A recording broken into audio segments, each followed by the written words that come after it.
अस्सलाम वालेकुम students, final year कैसे हो आप लोग? अच्छा, अभी तक तो सिर्फ 8 स्टूडेंट्स आए हैं। वालेकुम अस्सलाम।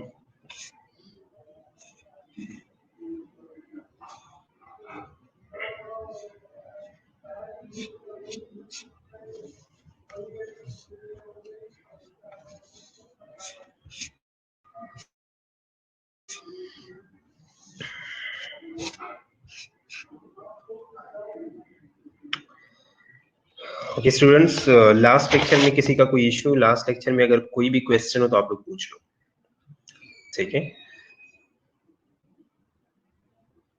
मैं ठीक हूँ अल्हम्दुलिल्लाह।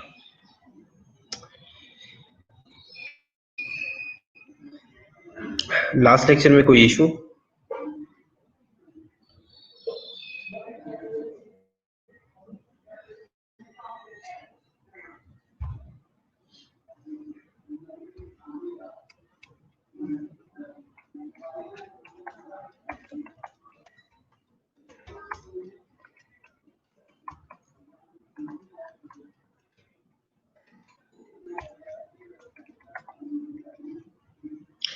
लास्ट चले ठीक है, लास्ट लेक्चर में कोई क्वेश्चन नहीं है तो शौक हमने स्टार्ट किया था। शौक हम पढ़ रहे थे, शौक है क्या, उसके अलावा उसके बाद हमने उसके फिजियोलॉजिकल रिस्पॉन्सेस पढ़े थे कि शौक को हम कौन कौन से फिजियोलॉजिकल रिस्पॉन्सेस देते हैं।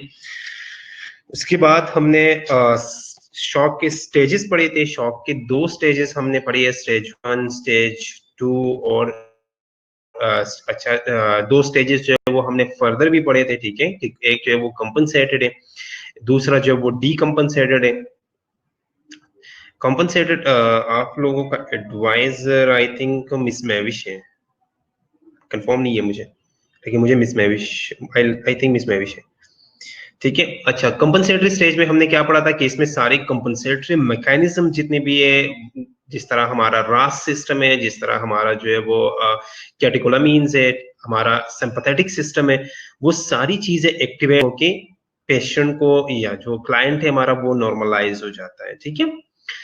नेक्स्ट स्टेज पे जब हम आए थे, नेक्स्ट स्टेज में हमने पढ़ा था डीकंपनसेटरी स्टेज या प्रोग्रेसिव स्टेज। तो डीकंपनसेटरी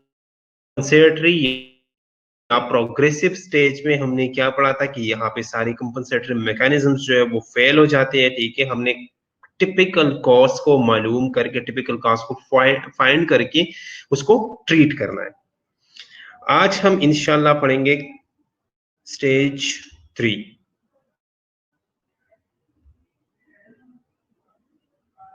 ठीक है? स्टेज 3 क्या हो गया?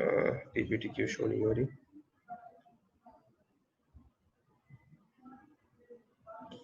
ठीक है,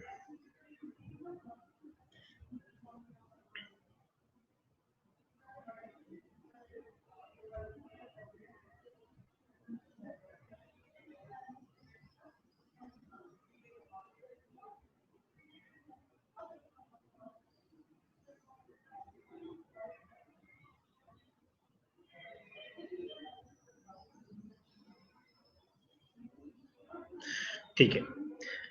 तो आज हम स्टेज 3 पढ़ेंगे, ठीक है? स्टेज 3 में क्या है? स्टेज 3 जो है ये इरिवर्सिबल स्टेज है। सनी स्लाइड्स के साथ क्या हो रहा है?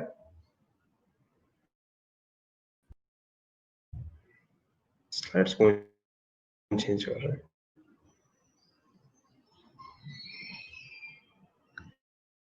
ठीक है,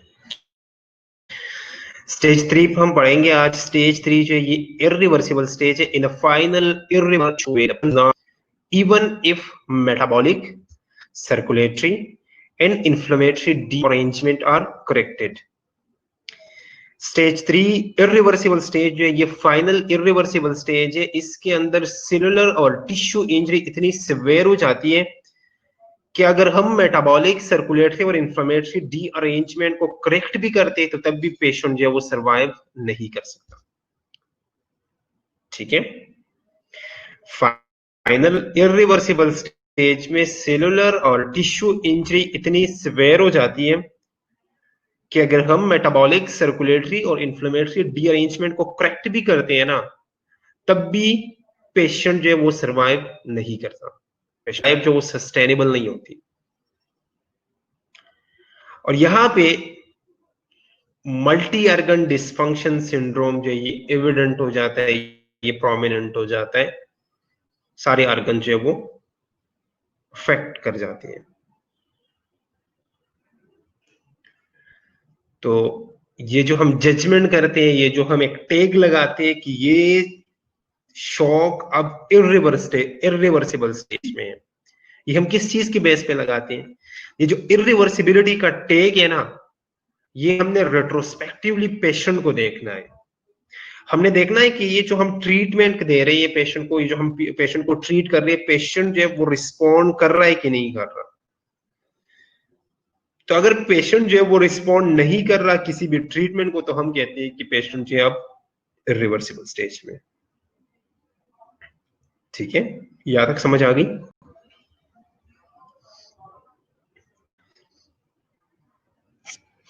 यहां तक समझ आ गई सबको? ठीक है, दोबारा सुनिए। स्टेज थ्री जो ये इरिवर्सिबल फाइनल स्टेज है, जिसमें सेलुलर और टिश्यू इंजरी इतनी सिवियर हो जाती है कि अगर हम मेटाबॉलिक, सर्कुलेटरी और इन्फ्लेमेटरी डीअरेंजमेंट को करेक्ट भी करवाते हैं ना, तब भी पेशेंट जो है वो सर्वाइव नहीं कर सकता, वो उसकी लाइफ सस्टेनेबल नहीं रहती। और यहाँ पे जो multi system organ dysfunction syndrome है ना, ये ज्यादा प्रोमिनेंट और एविडेंट हो जाता है। ठीक है, ये जो हम जजमेंट करते हैं ना कि शॉक जो है अब रिवर्सिबल है, ये इरिवर्सिबल का टेक हम कब देते हैं? ये इरिवर्सिबल का टेक जो है ये हम रिट्रोस्पेक्टिवली पेशेंट को देखते हैं और देखते हैं अगर पेशेंट जो है वो रिस्पॉन्ड नहीं कर रहा, तो हम कहते हैं कि पेशेंट जो है वो इरिवर्सिबल स्टेज पे। ओके,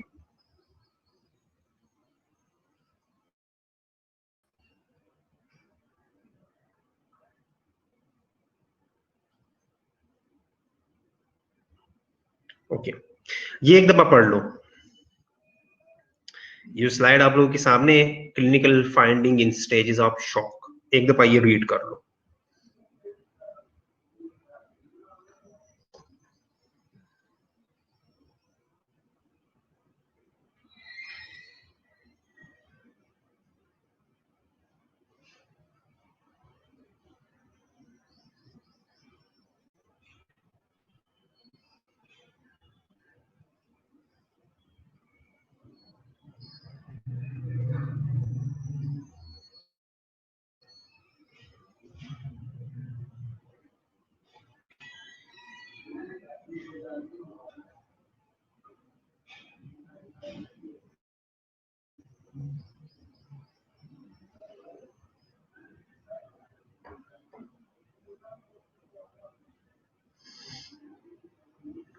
कर लिया रीड?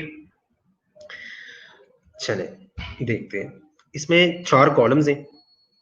फर्स्ट कॉलम जो है वो फाइंडिंग्स है, नेक्स्ट 3 कॉलम्स जो है वो स्टेजेस है, कंपनसेटरी स्टेज है, प्रोग्रेसिव स्टेज है और इरिवर्सिबल स्टेज है। अब फाइंडिंग्स में इन्होंने कुछ फाइंडिंग्स लिखी है, जिस तरह ब्लड प्रेशर है, हार्ट रेट है, रिस्पिरेटरी स्टेटस है, skin, urinary output, मेंटेशन level and acid base balance. अब आपने देखना है कि कंपनसेटरी, प्रोग्रेसिव और इरिवर्सिबल स्टेज में इनको कंपेयर करना है, इनका कंपैरिजन करना है। ब्लड प्रेशर जो है वो कंपनसेटरी स्टेज में नॉर्मल रहता है, प्रोग्रेसिव स्टेज में जो सिस्टोलिक 80 to 90 से कम हो जाता है, और इरिवर्सिबल में मैकेनिकल और फार्माकोलॉजिकल सपोर्ट की जरूरत होती है। प्रोग्रेसिव में अगर हम देखें तो फ्लूइड रिससिटेशन की जरूरत होती है ब्लड प्रेशर को सपोर्ट करने के लिए। नेक्स्ट आ जाओ हार्ट रेट पे।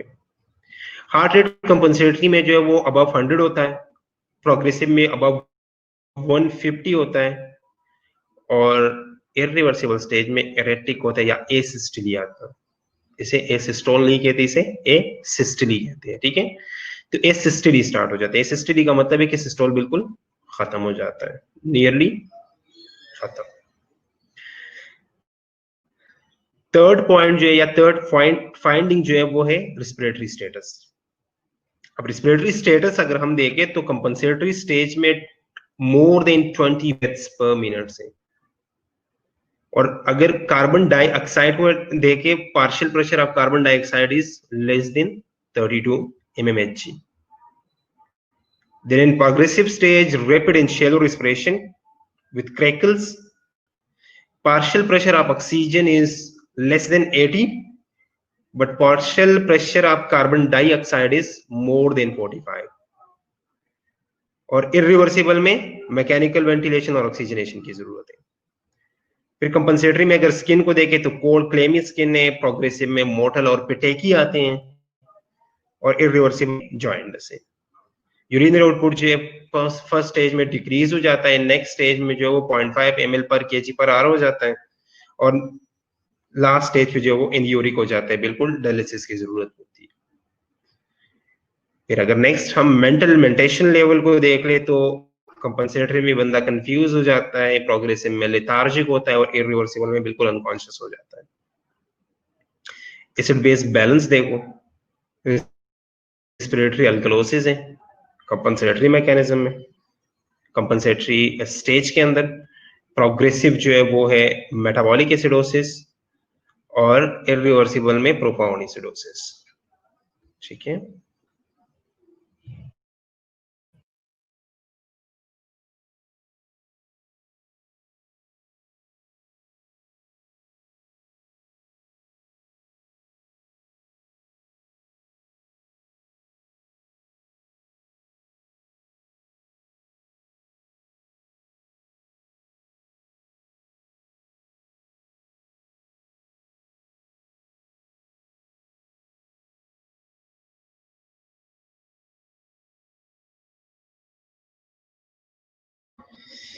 ठीक है, इसकी समझ आ गई?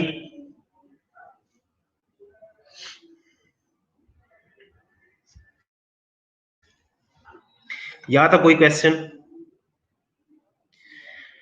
इन फाइंडिंग्स को हमने कंपेयर करना है, कंपैरिजन करना है कि कंपनसेटरी में क्या होता है, प्रोग्रेसिव के अंदर क्या होता है, और इरिवर्सिबल के अंदर क्या होता है। ठीक है, चलो, आवाज नहीं आ रही? किस किस को आवाज नहीं आ रही?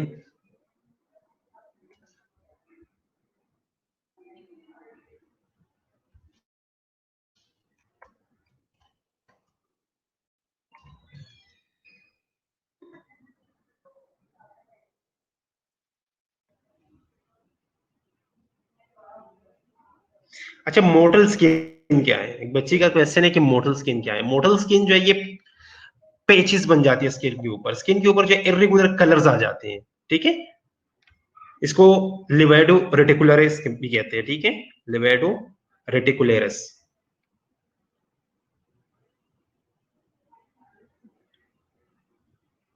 पिटेकी का ऑलरेडी आप लोगों को, अब पिटेकी जो है ये रेड स्पॉट्स बन जाती है छोटी छोटी बॉडी के ऊपर। ठीक है, ओके, ये ले, चले। अब कुछ बुक्स में मैंने कल एक बुक पढ़ा, तो उस बुक में introduction to critical care nursing, उस बुक में जो है वो 4 स्टेजेस दिए गए। तो अब 4th स्टेज जो उस बुक में है वो है रिफ्रैक्टरी स्टेज। स्टार्ट से रिपीट कर दूं? ओके,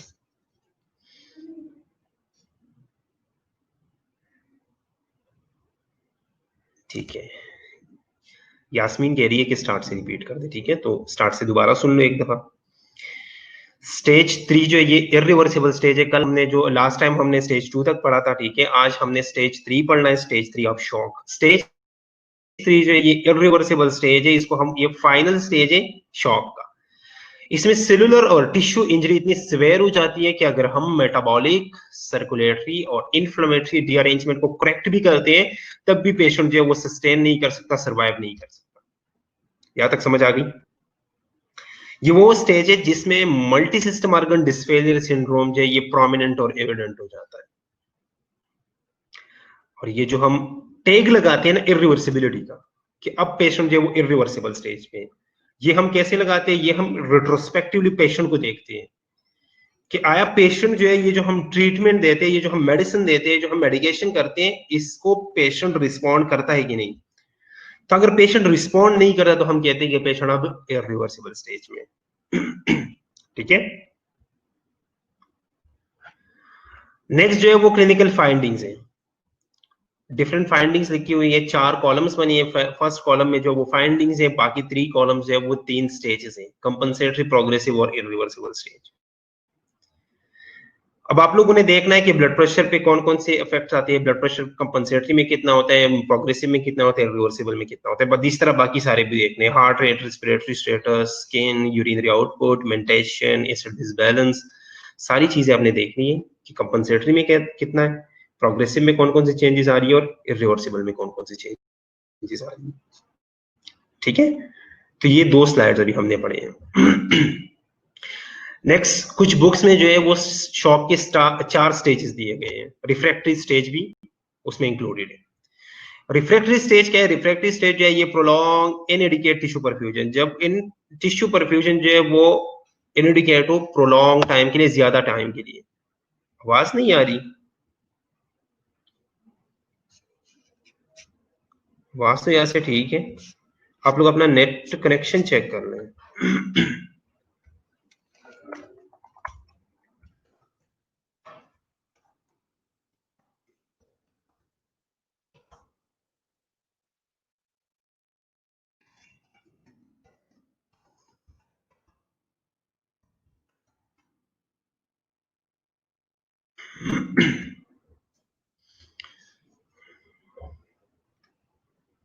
ठीक है, रिफ्रैक्टरी स्टेज वो स्टेज है जिसमें पेशेंट जो है वो थेरेपी को रिस्पॉन्स नहीं कर रहा, डिसरिथमियाज आ जाते हैं, पल्मोनरी एडीमा हो जाता है, रेस्पिरेटरी डिस्ट्रेस सिंड्रोम में पेशेंट चला जाता है, सेरेब्रल चेंजेस आ जाती है, रिनल जो ग्लोमेरुलर फिल्ट्रेशन रेट है वो कम हो जाता है। तो ये जो मल्टी ऑर्गन डिस्फंक्शन सिंड्रोम है ना, जो मल्टीपल ऑर्गन, सारे ऑर्गन जो है वो डिस्फंक्शन हो गए हैं, तो पेशेंट जो है वो डेथ की तरफ चला जाता है। ठीक है, तो ये जो मोड्स है ना, मल्टी ऑर्गन डिस्फंक्शन सिंड्रोम जो है, इनको कुछ बुक्स ने जो है वो रिफ्रैक्टरी स्टेज का नाम दिया है। ठीक है, एक टर्म यूज होता है सिस्टेमेटिक या systemic inflammatory response syndrome, SIRS। ठीक है, ये जो SIRS है, सिस्टेमिक इंफ्लेमेटरी रिस्पॉन्स सिंड्रोम। अब हमने क्या कहा था, हमने क्या पढ़ा था फर्स्ट स्लाइड्स में कि शॉक के अंदर क्या होता है, हाइपोपरफ्यूजन होता है। ठीक है, और इन्फ्लेमेटरी रिस्पॉन्सेज जो है वो एविडेंट हो जाते हैं, इन्फ्लेमेटरी रिस्पॉन्सेज जो स्टार्ट हो जाती है। तो एक टर्म यूज होता है शॉक के अंदर, सिस्टेमिक इन्फ्लेमेटरी रिस्पॉन्स सिंड्रोम का। इसमें क्या होता है कि wide spread inflammatory response start हो जाता है बॉडी के अंदर। और ये कब होता है? जब आपके अंदर इंफेक्शन हो, ट्रॉमा हो, कोई शॉक हो, पैंक्रियाटाइटिस हो या इस्कीमिया हो। और मोस्ट जो फ्रीक्वेंटली एसोसिएटेड है ये चीज, ये सेप्सिस के साथ है। क्योंकि सेप्सिस में क्या होता है, सेप्सिस में जो है वो इन्फेक्शन जो है वो ब्लड के अंदर चला जाता है, तो उसकी वजह से सारे ऑर्गन्स जो है वो डिस्टर्ब हो जाते हैं।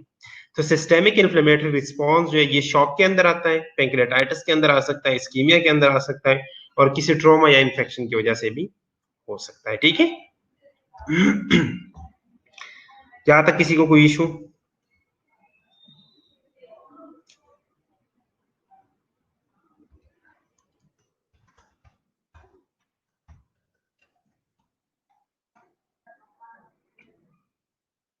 यहां तक क्लियर है?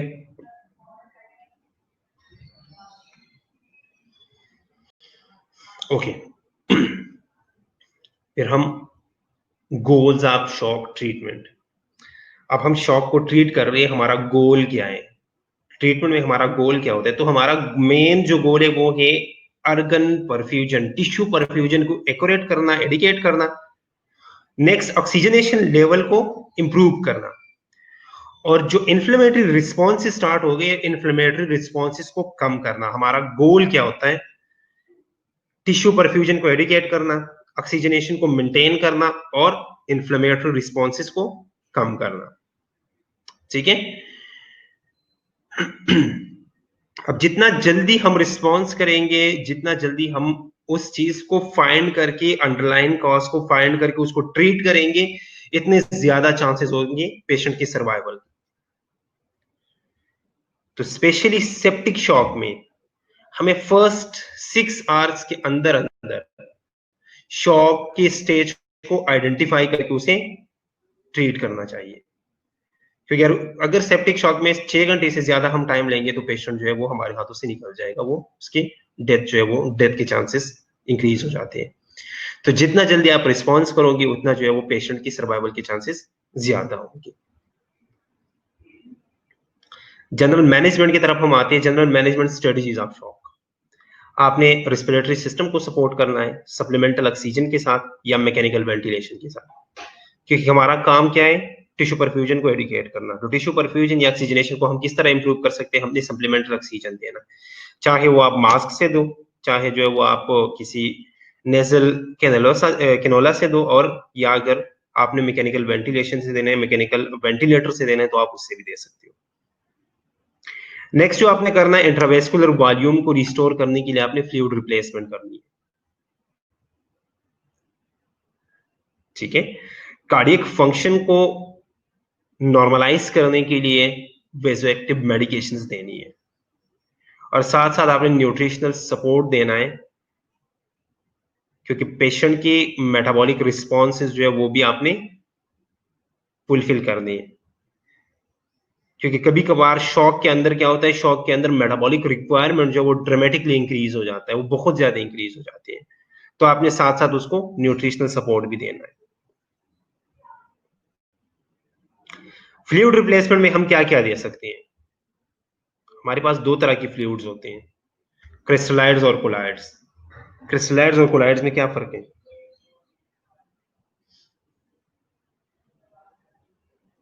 क्रिस्टलाइड्स और कोलाइड्स में क्या फर्क है?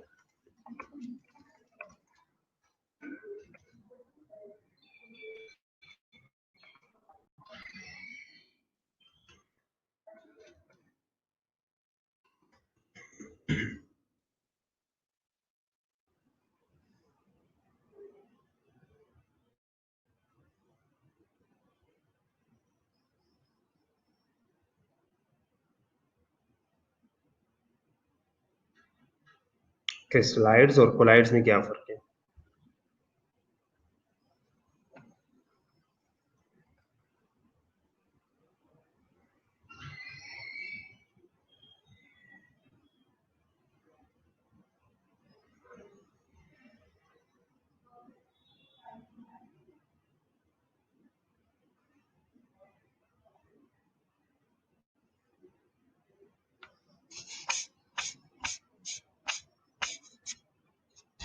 सारी क्लियर क्लियर कह रहे हो, ये नहीं बता रहे कि क्रिस्टलाइड्स के और कोलाइड्स के हैं।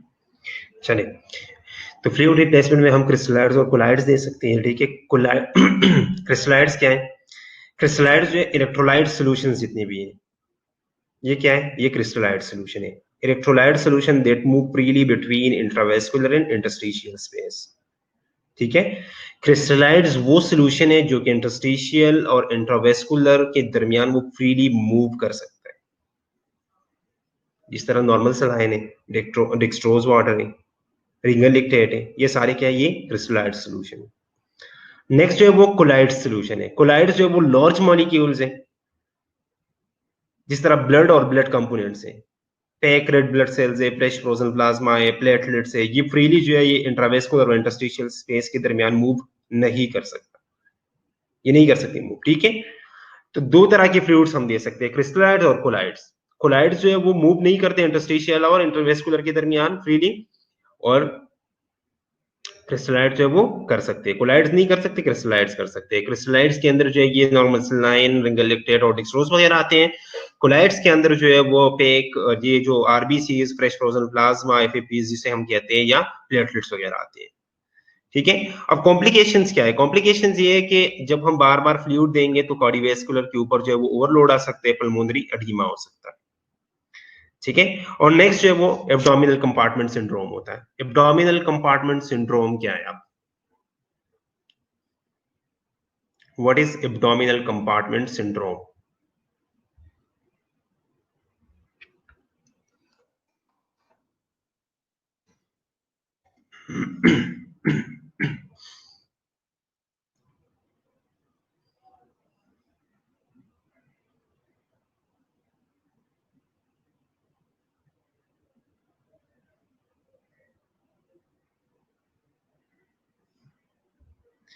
एब्डोमिनल कंपार्टमेंट सिंड्रोम क्या है, किसी ने सुना है?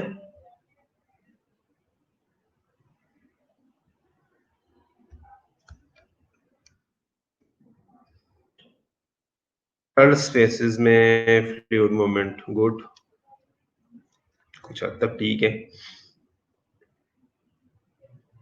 होता है कि एब्डोमिनल कंपार्टमेंट सिंड्रोम में जब हम बार बार फ्लूइड देते हैं ना पेशेंट को, तो एब्डोमिनल कैविटी के अंदर प्रेशर जो है वो एलिवेट कर जाता है, प्रेशर जो है वो इंक्रीज हो जाता है। एब्डोमिनल कैविटी के अंदर भी एक प्रेशर मेंटेन है, एक फ्लूइड का एक प्रेशर है 20 mmHg तक। जब ये 20 mmHg तक, जब ये 20 mmHg से इंक्रीज हो जाता है, हम कहते हैं कि ये पेशेंट जो है अब ACS में चला गया, एब्डोमिनल कंपार्टमेंट सिंड्रोम में चला गया। ठीक है, ओके, चलिए नेक्स्ट। उसके अलावा हमने कहा कि हम वेसोएक्टिव मेडिकेशंस देंगे। तो वेसोएक्टिव मेडिकेशंस कौन सी है? These medication help increase the strength of myocardial contractility, regulate the heart rate, reduce myocardial resistance and initiate vasoconstriction. Myocardial contractility जो है वो स्ट्रेंथन हो जाएगी, हार्ट रेट जो है वो रेगुलेट हो जाएगा, मायोकार्डियल रेजिस्टेंस जो है वो रिड्यूस हो जाएगा और वेसोकंस्ट्रिक्शन हो जाएगी, तो ब्लड प्रेशर जो है वो नॉर्मलाइज हो जाएगा। ठीक है, अब वेसोएक्टिव मेडिकेशंस में कौन कौन से आते हैं? आइनोट्रोपिक एजेंट्स हैं, वेसोडाइलेटर्स हैं और वेसोप्रेसर्स हैं। आइनोट्रोपिक में डोब्यूटामीन, डोपामीन, एपिनेफ्रिन और ये चीज है। उसके अलावा जो है वो वेसोडाइलेटर में नाइट्रोग्लाइसरीन वगैरह, और वेसोप्रेसर में नॉरेपिनेफ्रिन और डोपामीन वगैरह। ठीक है,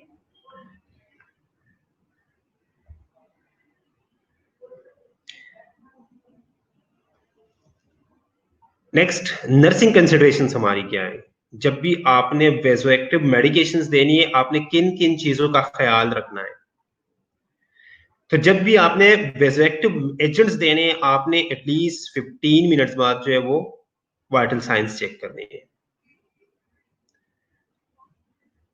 सेकेंड, आपने कोशिश ये करना है कि आपने ये मेडिकेशन जो है ये सेंट्रल वेनस लाइन से देनी है या मेजर वेसल से देनी है, क्योंकि अगर हम इन छोटे छोटे वेन से अगर ये मेडिकेशन हम देंगे तो यहाँ पे जो है वो इन्फिल्ट्रेशन या एक्सर्विजेशन हो सकती है।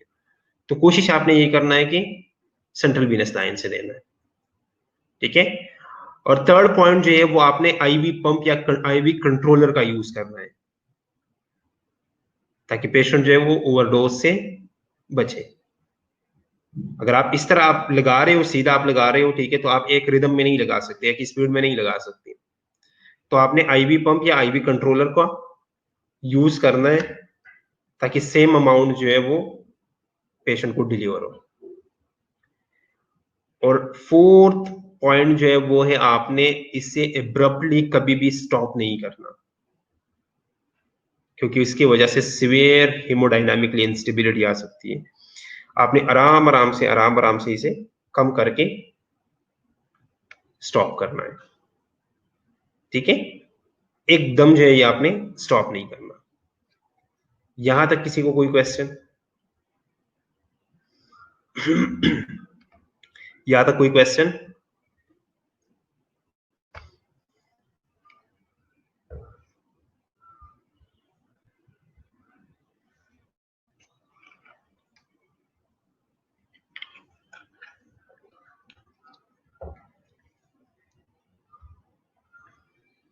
ओके,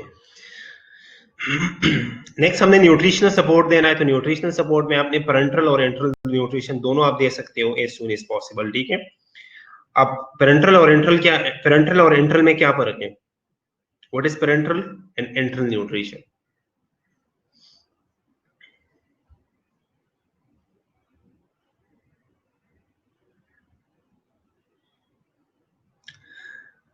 ठीक है, लाइबा का क्वेश्चन है कि अगर एब्रप्टली हम स्टॉप करेंगे तो क्या होगा? देखो, आप जो है वेसोएक्टिव मेडिकेशन जितनी भी आप दे रहे हो ना, आप उनके सर्कुलेटरी सिस्टम को सपोर्ट दे रहे हो। तो अगर आप उसे एब्रप्टली स्टॉप करते हो ना, एकदम से स्टॉप करते हो, तो वेजोडायनामिकली हीमोडायनामिक चेंजेस आते हैं, क्योंकि हार्ट जो है वो किस चीज की सपोर्ट पे है, वो मेडिसिन की सपोर्ट पे है। वो मेडिसिन मांग रहा है अब, और आपने एब्रप्टली जो है वो पीछे से मेडिसिन बंद कर दी है, ठीक है। तो हीमोडायनामिकली इंस्टेबिलिटी यहाँ पे इस तरह आएगी कि हार्ट जो है वो अचानक उसके फंक्शनल जो है वो, उसका फंक्शनल लेवल जो है वो डाउन हो जाएगा, ठीक है। तो आपने क्या करना है, आपने आराम आराम से कम करना है, आराम आराम से कम करके स्टॉप करना है, ठीक है। ओके। अब पेरेंटल और एंट्रल में क्या फर्क है? आप लोग जवाब नहीं दे रहे, पता नहीं क्या इशू है। पेरेंटल और एंट्रल न्यूट्रिशन में क्या फर्क है?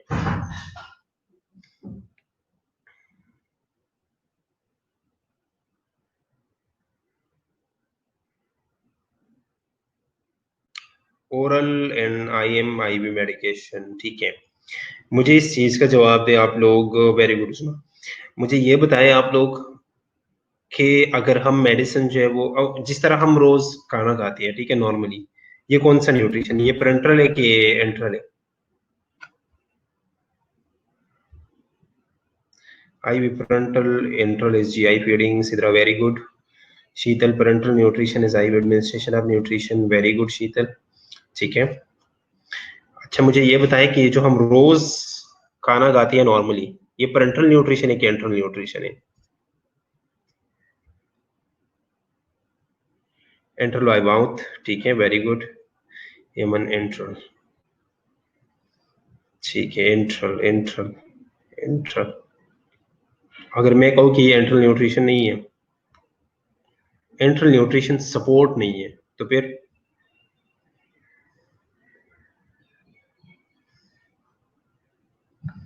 अरफान नदीम क्या कह रहे, फ्रंटल है डेयरी वाली, very good sir. Enteral enteral dairy वाली, एंट्रल।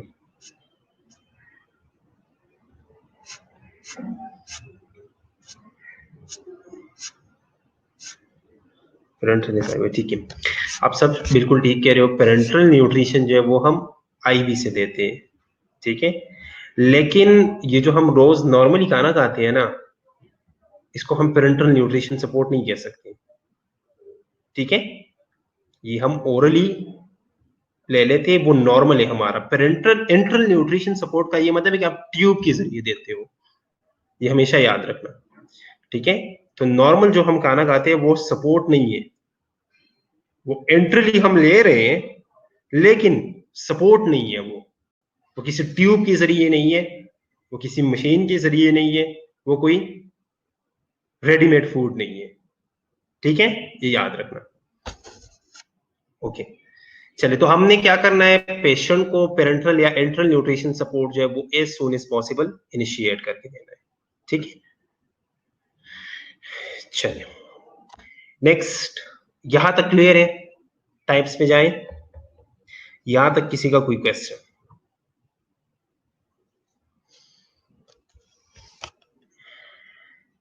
पेरेंटल में तो हम कैलोरीज और न्यूट्रिएंट डिलीवर करते हैं वेन में, ठीक है, वेरी गुड।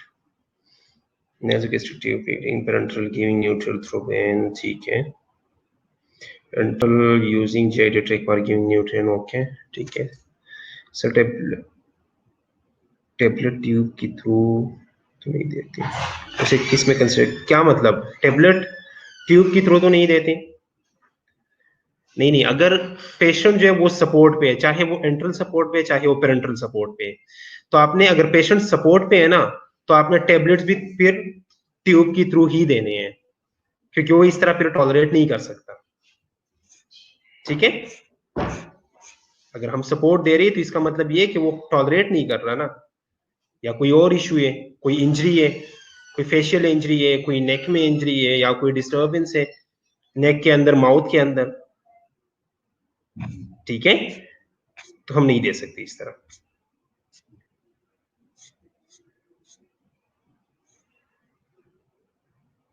बाकी अगर वो सपोर्ट पे है तो हम टेबलेट्स भी ट्यूब के थ्रू ही देंगे।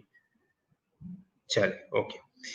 अब टाइप्स के ऊपर आते हैं, ठीक है। तो शॉक के मेन 4 टाइप्स हैं। हाइपोनीमिक शॉक है, कार्डियोजेनिक शॉक है, distributive and obstructive shock. Hypovolemic shock में हेमरेजिक शॉक आते हैं, डिस्ट्रीब्यूटिव शॉक की फर्दर 3 टाइप्स हैं, neurogenic shock, anaphylactic shock and septic shock. ठीक है, यहां तक किसी का कोई क्वेश्चन है तो पूछ लो आप लोग,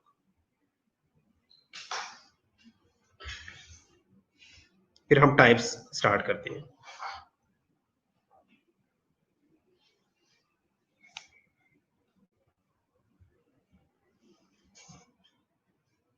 any question?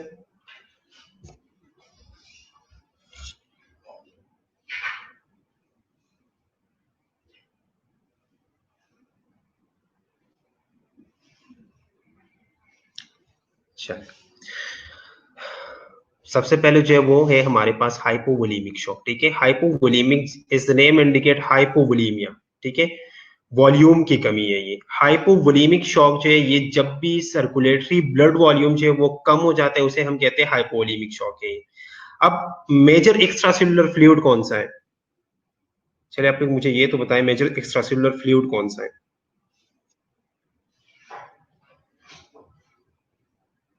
Very good, blood है। ठीक है, तो एक्स्ट्रा सेलुलर जो है, the extra cellular body fluid is found in one of the two compartment, एक इंट्रावेस्कुलर और दूसरा जो है वो इंटरस्टिशियल।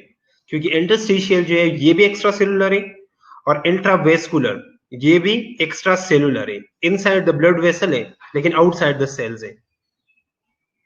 ठीक है, तो hypovolaemic shock occur when there is a reduction in intravascular volume by 15 to 30%। जब भी हमारा इंट्रावेस्कुलर वॉल्यूम 15 से 30% तक रिड्यूस कर जाता है तो हम जो है वो उसे हाइपोवोलेमिक शॉक जो है वो कंसिडर करते हैं। ठीक है, 15 to 30% का मतलब ये है कि 750 से लेके 1500 ml ब्लड जो है वो लॉस हो चुका है एक नॉर्मल 70 kg पर्सन में। ठीक है, 15 to 30% का मतलब ये है कि 750 से लेके 1500 ml ब्लड जो है वो एक 70 kg पर्सन लॉस कर चुका है।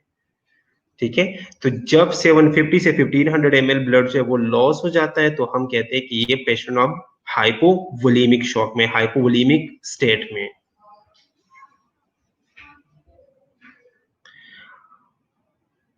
अब कॉजेस क्या हो सकते हैं?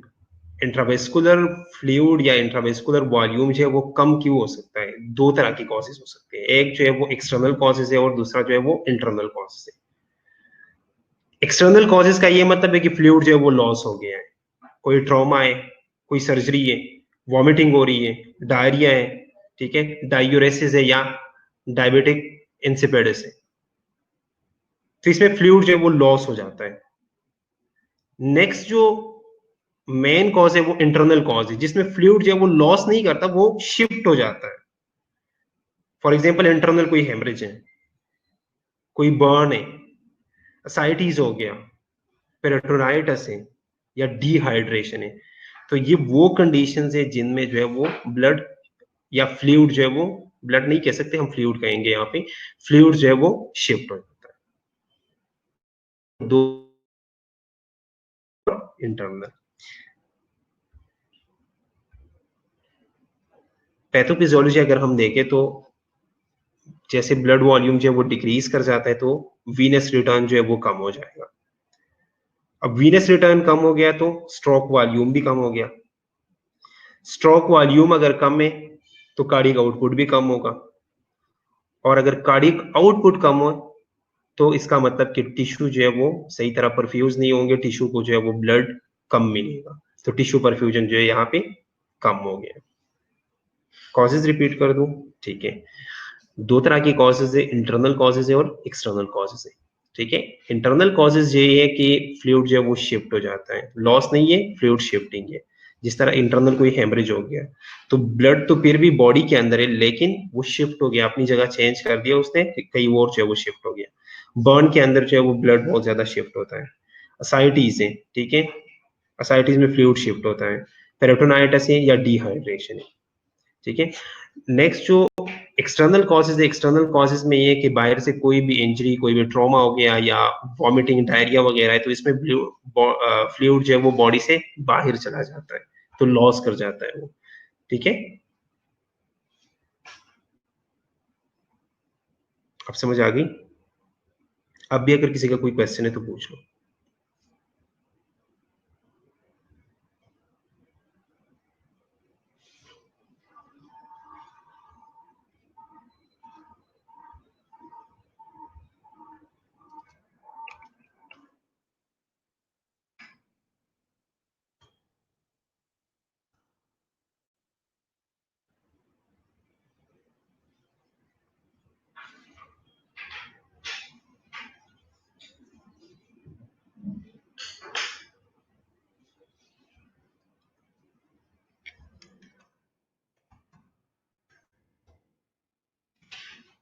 आवाज नहीं आ रही? किस किस को आवाज नहीं आ रही?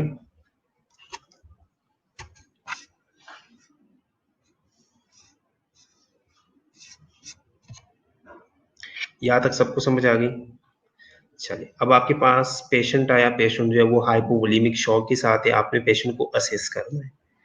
तो असेसमेंट में सबसे पहले आपने हिस्ट्री लेनी है या एक्टिव ब्लीडिंग देखना है कि कहीं पेशेंट जो है वो एक्टिवली ब्लीड तो नहीं कर रहा।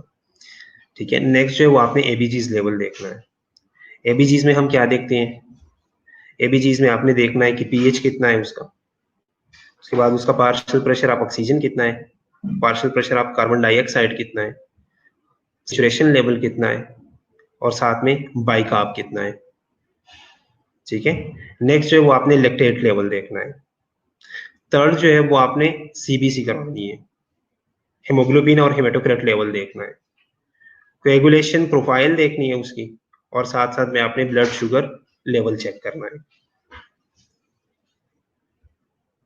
ठीक है, अब आपको कंफर्म हो गया कि पेशेंट जो है ये हाइपोलीमिक शॉक के साथ है, तो आपने उसे ट्रीट कैसे करना है? तो अगर हेमरेजिक शॉक है तो सबसे पहले आपने ब्लीडिंग को स्टॉप करना है। आपने ऊपर प्रेशर अप्लाई करना है ब्लीडिंग साइड के ऊपर, या कोई सर्जिकल इंटरवेंशन करना है। और अगर पेशेंट जो है वो आपको पता चल रहा है कि पेशेंट जो है वो एक्टिवली ब्लीड नहीं कर रहा, ये कोई डायरिया है या वॉमिटिंग की वजह से, तो आपने क्या करना है? ऐसे मेडिसिन देनी है कि आपने डायरिया और वॉमिटिंग को ट्रीट करना है। और नेक्स्ट जो इसमें है वो पेशेंट की पोजीशनिंग है, जो सबसे इंपॉर्टेंट है। आपने प्रॉपर पोजीशन देना है पेशेंट को। मॉडिफाइड टेंडलबर्ग पोजीशन में पेशेंट को लिटाना है। लोअर एक्सट्रीमिटीज उसके जो है वो एलिवेटेड होनी चाहिए अबाउट 20 डिग्रीज तक। ठीक है, नीज जो है उसके स्ट्रेट हो बिल्कुल, ट्रंक जो है वो बिल्कुल हॉरिजेंटल हो, और हेड जो है वो स्लाइटली एलिवेटेड हो। तो आपने प्रॉपर पोजीशन में पेशेंट को लिटाना है। साथ साथ आपने मेडिकल मैनेजमेंट की तरफ जाना है, तो मेडिकल मैनेजमेंट में आपने फ्लूइड रिप्लेसमेंट या ब्लड रिप्लेसमेंट करना है। वो आपने देखना है कि पेशेंट किस स्टेज पे है। अगर फर्स्ट स्टेज पे है तो आपने सिर्फ फ्लूइड रिप्लेसमेंट देनी है। अगर जो है वो सेकंड या थर्ड स्टेज पे है तो आपने साथ साथ जो है वो ब्लड रिप्लेसमेंट भी करानी है। तो अगर आप, तो जैसे आपने तो आपने फ्लूइड और ब्लड रिप्लेसमेंट किस तरह से करनी है? लार्ज बोर आईवी के जरिए या सेंट्रल वेनस एक्सिस के जरिए, ताकि पेशेंट जो है वो जल्दी रिवर्ट कर जाए। फ्लूइड रिप्लेसमेंट में आप नॉर्मल सलाइन दे सकते हैं 0.9% जो है, रिंगल ल्यूटेट दे सकते हैं। ठीक है, इसके अलावा आप प्लाज्मा एक्सपेंडर्स दे सकते हैं, ब्लड ट्रांसफ्यूज, और साथ साथ आप एंटीबायोटिक्स भी दे सकते हो अंडरलाइंग कॉज को ट्रीट करने के लिए। साथ साथ अभी लास्ट स्लाइड्स में हमने पढ़ा कि हमने फार्माकोलॉजिकल थेरेपी भी देनी है। फार्माकोलॉजिकल थेरेपी में आप क्या क्या दे सकते हो? वेजोएक्टिव मेडिसिन दे सकते हो। वेजोएक्टिव मेडिसिन ने क्या करना है? उसने हार्ट की कंट्रेक्टिलिटी को स्ट्रेंथन करना है, साथ साथ हार्ट रेट जो वो रेगुलेट हो जाएगा, वेजो कंस्ट्रिक्शन हो जाएगी, तो उसका ब्लड प्रेशर जो है वो नॉर्मलाइज हो जाएगा। और अगर डायरिया या वॉमिटिंग है तो आपने एंटीएमेटिक या एंटी डायरियल भी साथ देनी है। अब एज अ नर्स आपकी क्या क्या एक्टिविटीज है या आपके क्या रिस्पॉन्सिबिलिटीज है? तो एक तो आपने कॉन्टिन्यूसली पेशेंट को असेस करना है, टेलीमेट्री करनी है, वाइटल साइंस चेक करनी है। नेक्स्ट ये है कि आपने इस चीज का ख्याल रखना है कि पेशेंट हाइपोथर्मिया में ना जाए।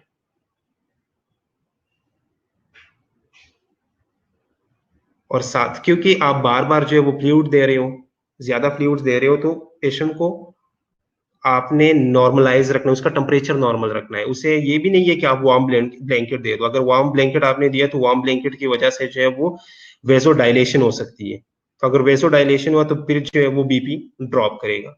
तो आपने सिर्फ नॉर्मल रखना है। पेशेंट जो है वो ना हाइपर में जाना चाहिए, पेशेंट को आपने ना पेशेंट को हाइपर में जाने देना है और ना हाइपर में जाने देना है।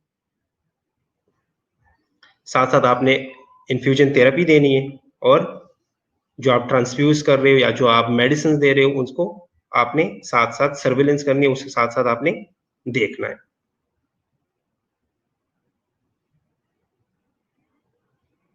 यहां तक कोई क्वेश्चन?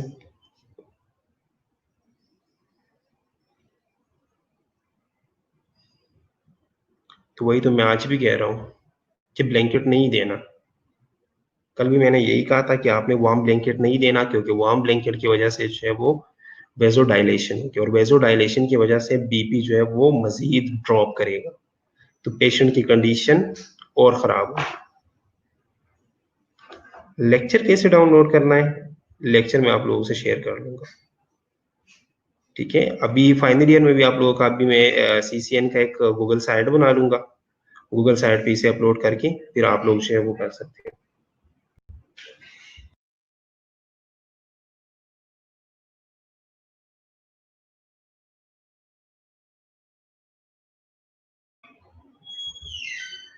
ठीक है, फ्लूइड रिप्लेसमेंट में रिपीट करता हूँ। ठीक है, आपने फ्लूइड देना है तो सबसे पहले आपने देखना है कि लार्ज बोर आईवी एक्सिस होना चाहिए आपके पास। एक अच्छी आईवी लाइन होनी चाहिए आपके पास। ठीक है, एक अच्छा आईवी लाइन हो आपके पास तो आप फ्लूइड रिप्लेस कर सकते हो। एक तो आप फ्लूइड रिप्लेसमेंट देते हो, एक जो है वो आप प्लाज्मा एक्सपेंडर्स दे सकते हो, एक जो है आप ब्लड ट्रांसफ्यूज कर सकते हो, और साथ साथ आप एंटीबायोटिक थेरेपी दे सकते हो। फ्लूइड रिप्लेसमेंट में जो है वो आप सोडियम क्लोराइड 0.9% इन्फ्यूजन दे सकते हो, रिंकर लिक्टेट दे सकते हो। ठीक है, नॉर्मली भी होता है, नॉर्मली भी वेसोडाइलेशन की वजह से बीपी जो है वो लो होता है, बिल्कुल ऐसा ही है। इससे पहले इस स्लाइड में चार चीजें देखनी है, सर रिपीट कर दें। चार चीजें देखनी है, कौन सी चार चीजें देखनी है? अच्छा, नर्स ने क्या क्या करना है? नर्स ने कंटिन्यूस टेलीमेट्री करनी है। टेलीमेट्री का मतलब है कि आपने कंटिन्यूसली पेशेंट को असेस करना है। टेलीमेट्री का मतलब है वाइटल साइंस असेस करना। साथ साथ आपने वाइटल साइंस असेस करनी है, पेशेंट को प्रिवेंट करना है हाइपोथर्मिया से, रैपिड इन्फ्यूजन थेरेपी देनी है, और आप जो ट्रांसफ्यूजन दे रहे हो या जो ट्रांसफ्यूज कर रहे हो उसको उसका सर्वेलेंस करना, या जो एनाफाइलेक्टिक, क्योंकि ट्रांसफ्यूजन की वजह से जो वो रिएक्शन हो सकते हैं। आप किसी को ब्लड लगा रहे हो ना, तो ब्लड की वजह से जो वो एनाफाइलेक्टिक रिएक्शंस हो सकती है, एलर्जिक रिएक्शंस हो सकती है, रिजेक्शन आ सकता है, उसकी वजह से कुछ कॉम्प्लिकेशंस हो सकती है। तो आपने देखना है कि यार ये जो मैं ट्रांसफ्यूज कर रहा हूँ ब्लड, इससे कोई रिएक्शन तो नहीं हो रहा, पेशेंट कॉम्प्लिकेशन में तो नहीं जा रहा। तो साथ साथ आपने ये चीजें देखनी है। ठीक है,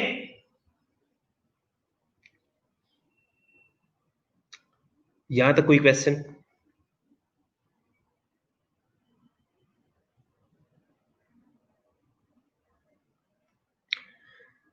अब हम फ्लूइड दे रहे हैं, ठीक है, क्रिस्टलाइड्स दे रहे हैं या कोलाइड्स दे रहे हैं, या आप आरबीसीज पे एक सेल्स दे रहे हो, उसकी कुछ कॉम्प्लिकेशंस हो सकती है। क्रिस्टलाइड्स और कोलाइड की वजह से जो है वो डाइल्यूशनल कोएगुलोपैथी होती है। डाइल्यूशनल कोएगुलोपैथी का मतलब ये है कि ब्लड का वॉल्यूम जो है, ये प्लाज्मा का वॉल्यूम जो है वो ज्यादा हो जाएगा। डाइल्यूशनल थ्रोम्बोसाइटोपेनिया हो सकता है, पेशेंट हाइपोथर्मिया में जा सकता है, हेमरेज के चांसेस इंक्रीज भी हो सकते हैं इसकी वजह से। अब बार बार ब्लड दे रहे हो, बार बार ब्लड दे रहे हो, ब्लड का कोई प्रेशर होगा वहां पे, पल्मोनरी एडीमा हो सकता है, ब्लड की विस्कोसिटी जो भी कम हो जाएगी। ब्लड अगर पहले थिक के आप बार बार फ्लूइड दे रहे हो तो ब्लड जो है वो लेस विस्कस हो जाएगा। साथ में इंट्राक्रेनियल हाइपरटेंशन हो सकता है पेशेंट में, अगर ट्रॉमेटिक ब्रेन इंजरी है तो इंट्राक्रेनियल हाइपरटेंशन भी हो सकता है।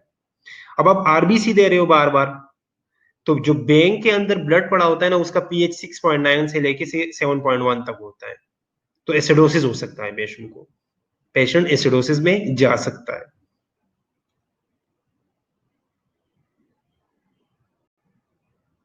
अब नेक्स्ट जो है वो oxy haemoglobin D dissociation curve बन सकता है। क्यों?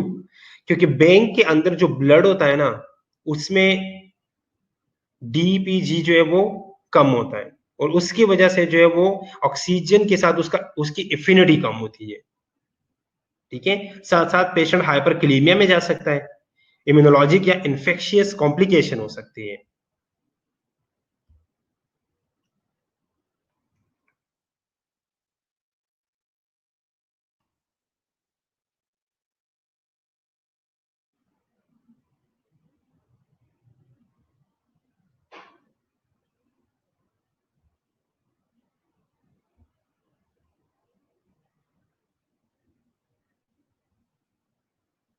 अब 2,3-DPG क्या है?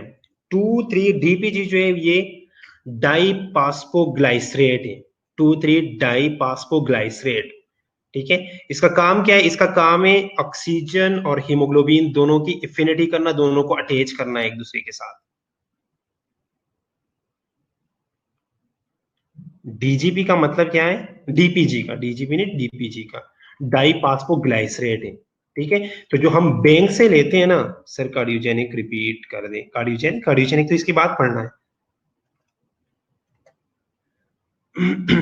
कार्डियोजेनिक तो इसके बाद हमने पढ़ना है, अभी तो मैंने स्टार्ट भी नहीं किया कार्डियोजेनिक।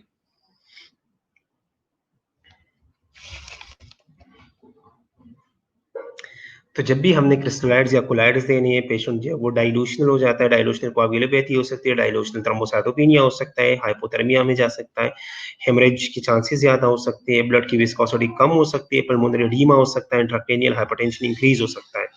ठीक है, अब अगर आप पे एक आरबीसीज दे रहे हो तो बैंक के अंदर जो ब्लड पड़ा होता है उसका पीएच जो है ना वो 6.9 से 7.1 तक होता है, तो पेशेंट उसके साथ एसिडोसिस में जा सकता है। और साथ साथ बैंक ब्लड के अंदर 2,3-DPG जो है ये उसकी डिफिशियंसी होती है। 2,3-DPG क्या है? डाइपास्पोग्लाइसरेट है। डाइपास्पोग्लाइसरेट जो है इसका काम है ऑक्सीजन और हीमोग्लोबिन दोनों को अटैच करना। उसके अलावा पेशेंट हाइपरकैलेमिया में जा सकता है, इन्फेक्शियस कॉम्प्लिकेशंस हो सकते हैं। स्लाइड शो नहीं हो रही, चलो ये कैसे, अब ठीक है।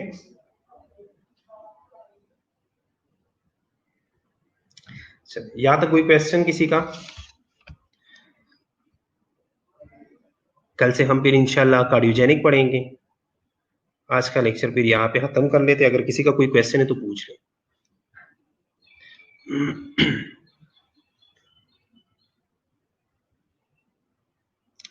कल के लेक्चर में अगर कोई क्वेश्चन हो या आज के लेक्चर में कोई क्वेश्चन हो तो पूछ लो आप लोग। स्लाइड्स में शेयर कर लूंगा आप लोगों से आज।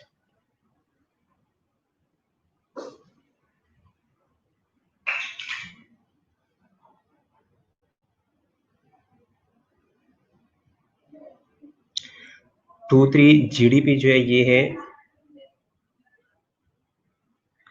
ये डाइपास्पोग्लाइसरेट है। 2,3-डाइपास्पोग्लाइसरेट का काम क्या है? इसने ऑक्सीजन और हीमोग्लोबिन दोनों को कंबाइन करके दोनों को अटैच करना है। ठीक है, तो बैंक ब्लड के अंदर डाइपास्पोग्लाइसरेट की कमी होती है।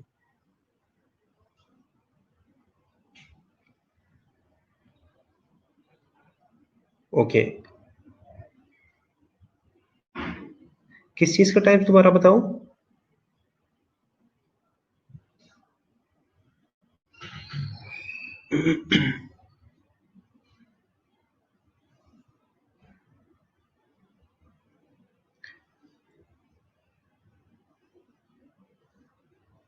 किसी ने क्वेश्चन किया, क्वेश्चन डिलीट कर दिया, क्या बताओ दोबारा?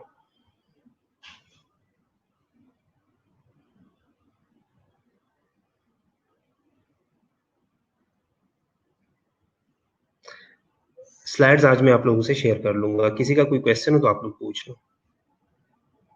आईसीयू के लेवल दोबारा रिपीट कर दूं? आईसीयू के 3 मेन लेवल्स हैं, level 1, level 2, level 3। Level 1 ICU जो है उसमें हम ये जो हमारे एचडीयूज है ना, हाई डिपेंडेंसी यूनिट्स, ये सारे लेवल 1 आईसीयूज के अंदर आती है। इसमें हम 24 आवर के लिए पेशेंट को रिसिसिटेट करते हैं और पेशेंट को वेंटिलेटरी सपोर्ट देते हैं।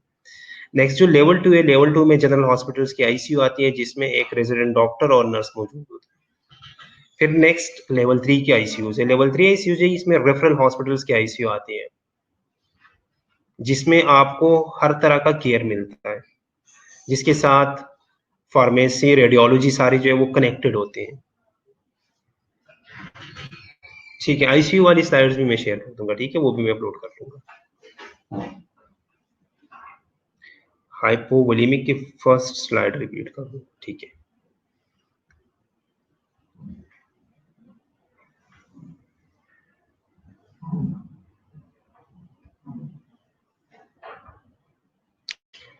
ठीक है, हाइपोवोलेमिक का फर्स्ट स्लाइड ये कि हाइपोवोलेमिक में क्या होता है, हाइपोवोलेमिक शॉक किसे कहते हैं।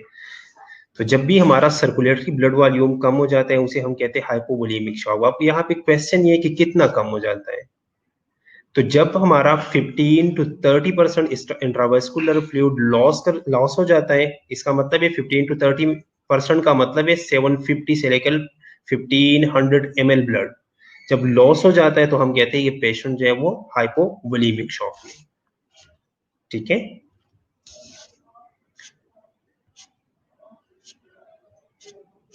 वर्दा समझ आ गई अब।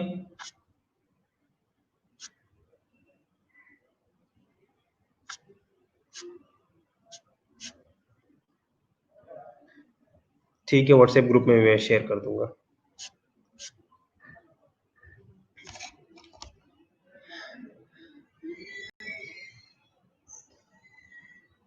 चलिए गुड, चलिए आज का लेक्चर यहाँ पे खत्म कर लेते हैं, टाइम ऑफ हो रहा है। कल इंशाल्लाह हम कार्डियोजेनिक पढ़ेंगे, ठीक है। हाँ कल छुट्टी नेक्स्ट लेक्चर में इंशाल्लाह हम कार्डियोजेनिक पढ़ेंगे, फाइनल ईयर है। चलिए ओके, अल्लाह हाफिज।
हाँ गनीमों में तुम्हारा, ये तुम्हारी प्रेजेंटेशन क्यों नहीं हट रही है? मेरा, मैंने उससे काटा भी है लेकिन मेरा नहीं हो रहा।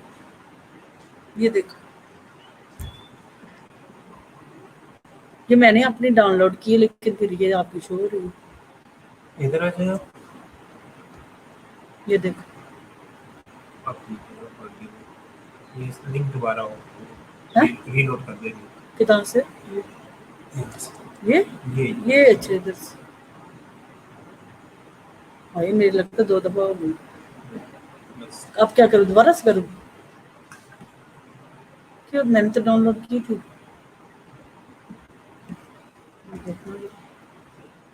कैसे वैसे चल रही है पता नहीं, यही तो अजीब सी सेटिंग कभी हो जाती है इसकी ना। एक minute,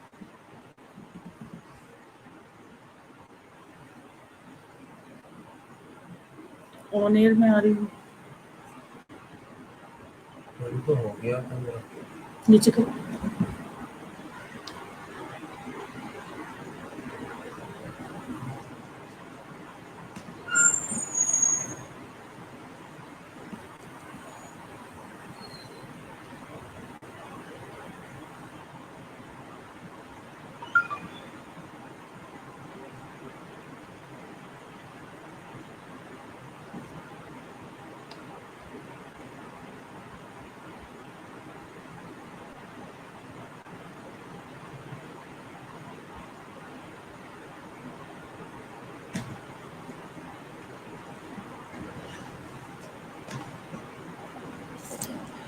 Hello, very good morning. My voice is clear to you people. Hello.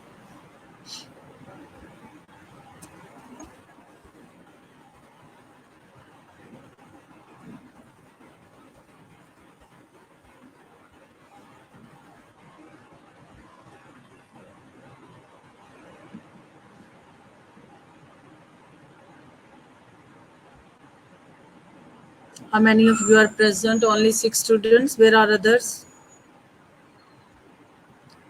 Hello, good morning. My voice is clear. Reply Hira Nadeem. Can you hear me?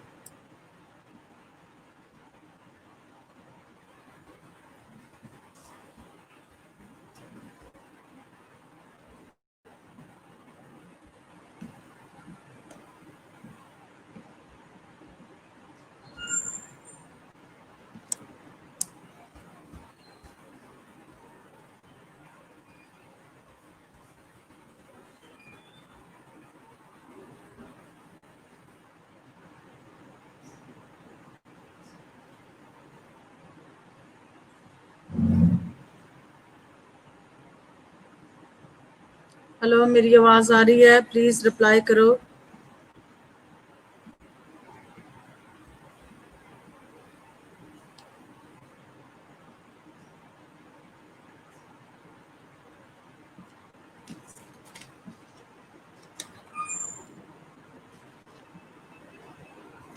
Hello, final year. Hello, final years. How are you?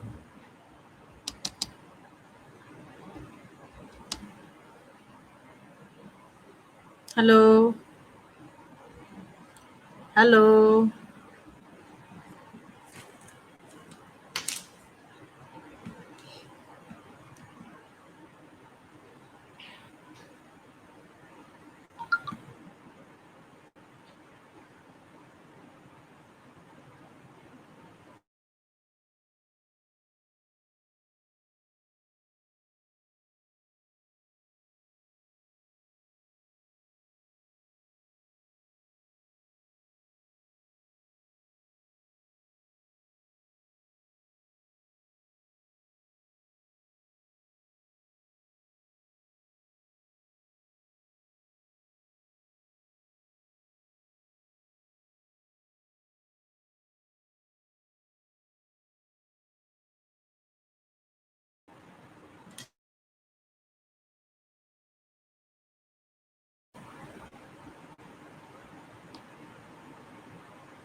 Hello, good morning. My voice is clear. Can you hear me? Please answer me. And if please reply me, then I'll start my lectures.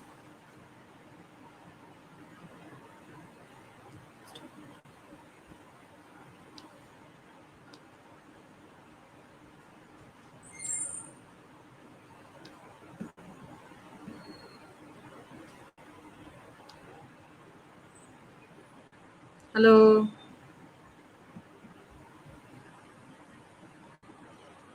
Hello. Uff, Allah, Hira, what is the problem? क्या आवाज ही इनको reply नहीं करा था। अब इसने कहा, मैंने कहा आवाज आ रही है यार, आवाज ही इनको आ रही थी। अब ये कह रही है यस मैम। मैंने इतने मैसेज कर दिए। ये देखो, मैंने फिर गनी को फोन किया कि गनी का तो लेक्चर है ना, आप लोग मुझे बता दिए फिर एक लेक्चर है कि देखिए फिर आप इसको बंद करेंगे mic.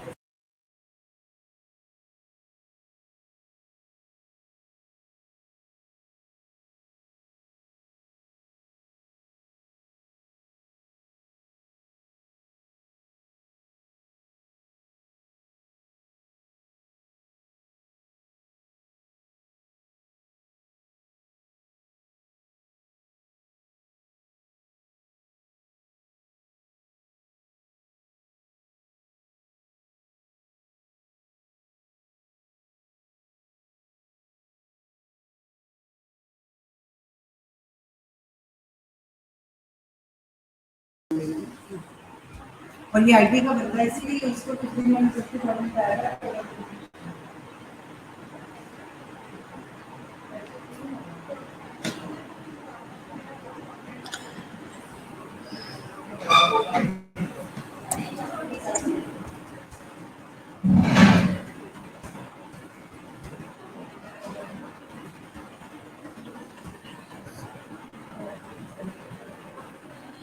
So today our topic is an introduction to nursing theory. Today it's our first unit and my first lectures with you people. So we will talk about the nursing theory. Objective are discuss the importance of theoretical framework in nursing. हम इसके बारे में पढ़ेंगे कि theoretical framework क्या है in nursing. Discuss the importance of theoretical framework in nursing, appraise development of nursing practice theory, कि nursing theory practice को है जो कैसे अप्रेज करना चाहिए, क्या इसकी अप्रेज होगा, इसमें हम क्या क्या बातें डिस्कस करेंगे। Discuss concept of nursing theory के कॉन्सेप्ट को अंडरस्टैंड करेंगे इस यूनिट के अंदर जो है। And discuss overview of nursing process, discuss different level of theories.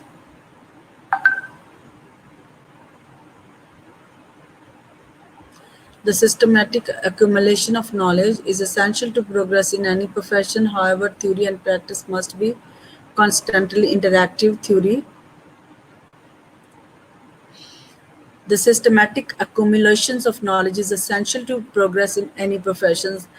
जो accumulative knowledge होता है, that is very very important and very essential to जो है जो systematic knowledge होता है, जिसमें systematic accumulate करके जो knowledge हम use करते हैं, that is very essential in progress of any profession. However, the theory and practice must be constantly interactive, क्योंकि ये दोनों आपस में interact करती हैं. Without theory we cannot practice.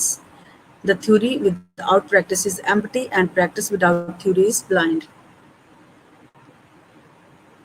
Ji Hira, you are only 5 students are present. Nursing theory is the term given to the body of knowledge that is used to support nursing practice. Nursing theory जो है ये क्या है, body of knowledge है जिसको हम nursing practice में use करने के लिए जो nursing practice को support करती है. Nursing theory is a framework designed to organize knowledge and explain phenomena in nursing at the more concrete and specific level. At almost 90% of all nursing theory are generated in last 20 years. इसमें हम देखते हैं कि जैसे उसने कहा कि जो नर्सिंग थ्योरी है ये क्या है, बॉडी ऑफ नॉलेज है. ये क्या करता है, नर्सिंग थ्योरी का जो टर्म है इसका ये क्या करता है, बॉडी ऑफ नॉलेज प्रोवाइड करता है और जो कि हम नर्सिंग प्रैक्टिस को सपोर्ट करता है. और फिर नर्सिंग थ्योरी की अगर बात करें तो ये एक फ्रेमवर्क है, ठीक है. To organise knowledge, explain phenomena in nursing, जिसके ज़रिए, जिस फ्रेमवर्क के ज़रिए हम नर्सिंग के नॉलेज को क्या करते हैं और फिनोमेना को एक्सप्लेन करते हैं, ये at a more concrete and specific level. So almost 90% of all nursing theory are generated in last 20 years के अंदर जो है जनरेट की गई हैं. The foundation of any profession is development of specialized body of knowledge. The foundations क्या है, हम इसको 3 स्टेप में अंडरस्टैंड करेंगे, ABC. So ABC में हम देखेंगे, द A है the foundation of any profession is development of specialised body of knowledge. किसी भी प्रोफेशन की जो डेवलपमेंट जो फाउंडेशंस होती है वो उसकी स्पेशलाइज्ड नॉलेज पे बेस करती है कि हर प्रोफेशनल फील्ड के अंदर उसका एक क्या है, जो है प्रोफेशंस का स्पेशलाइज्ड नॉलेज है, उसकी बुनियादी जो बुनियाद जो उसका वो नॉलेज है, जिसकी बेस पर वो क्या कहता है डेवलप होता है. In the past nursing profession relied on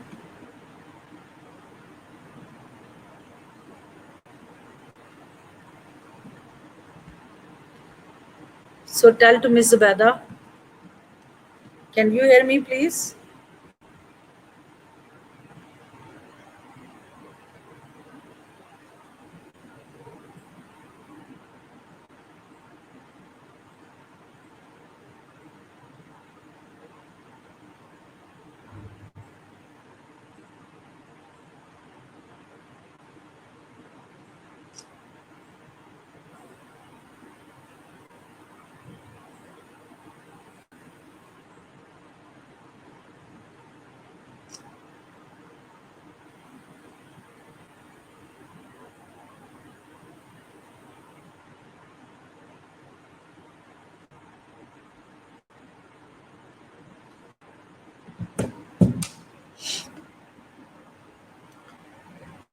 The foundation of any profession.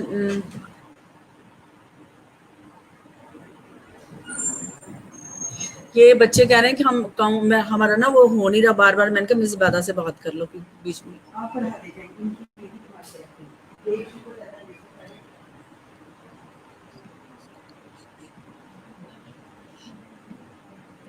In the past, nursing profession relied on theories from the other discipline. हम पहले देखा जाए तो नर्सिंग की जो प्रैक्टिस होती थी वो क्या दूसरे डिसिप्लिन के जो है प्रोफेशंस को उसके नॉलेज को यूटिलाइज करते थे, सच एज मेडिसिन में psychology and sociology as a base for practices में क्या करते थे कि जो दूसरी थ्योरी यूज़ करती, जैसे उसने कहा कि मेडिसिन की ओर देखते हुए कि उसके क्या उनके जो है जो नॉलेज को यूज़ करते हुए हम साइकोलॉजी के, सोशियोलॉजी के और मेडिसिन के नॉलेज को यूज़ करते हुए नर्सिंग को प्रैक्टिस किया जाता था. ठीक है.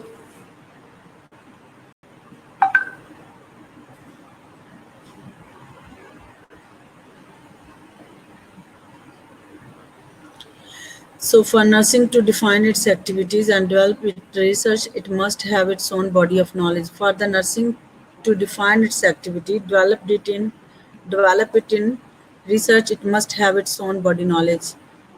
ठीक है. तो नर्सिंग की जो एक्टिविटीज़ को जब हम परफॉर्म करते हैं, नर्सिंग में जो हम एक्टिविटीज़ यानी कि अपनी जो केयर प्रोवाइड करते हैं, हमारी एक्टिविटीज़ क्या करते हैं, केयर प्रोवाइड करते हैं, हम नर्सिंग प्रोसेस को यूज़ करते हैं. सो ये जो है हम एंड डेवलप इट्स रिसर्च, और इस पे जो हम रिसर्च करते हैं, it must have on body of knowledge. ठीक है. तो हम देखते हैं कि रिसर्च में नर्सिंग रिसर्च का अपने पास हमारा अपना नॉलेज यूज़ करते हैं, नर्सिंग की अपनी बेस है जिसकी बेस पे वो नर्सिंग रिसर्च में कैसे प्रॉब्लम को फाइंड करती है, क्या उसको क्या जो एक्टिविटीज़ परफॉर्म करनी होती है, और उसका अपना बॉडी ऑफ नॉलेज होता है.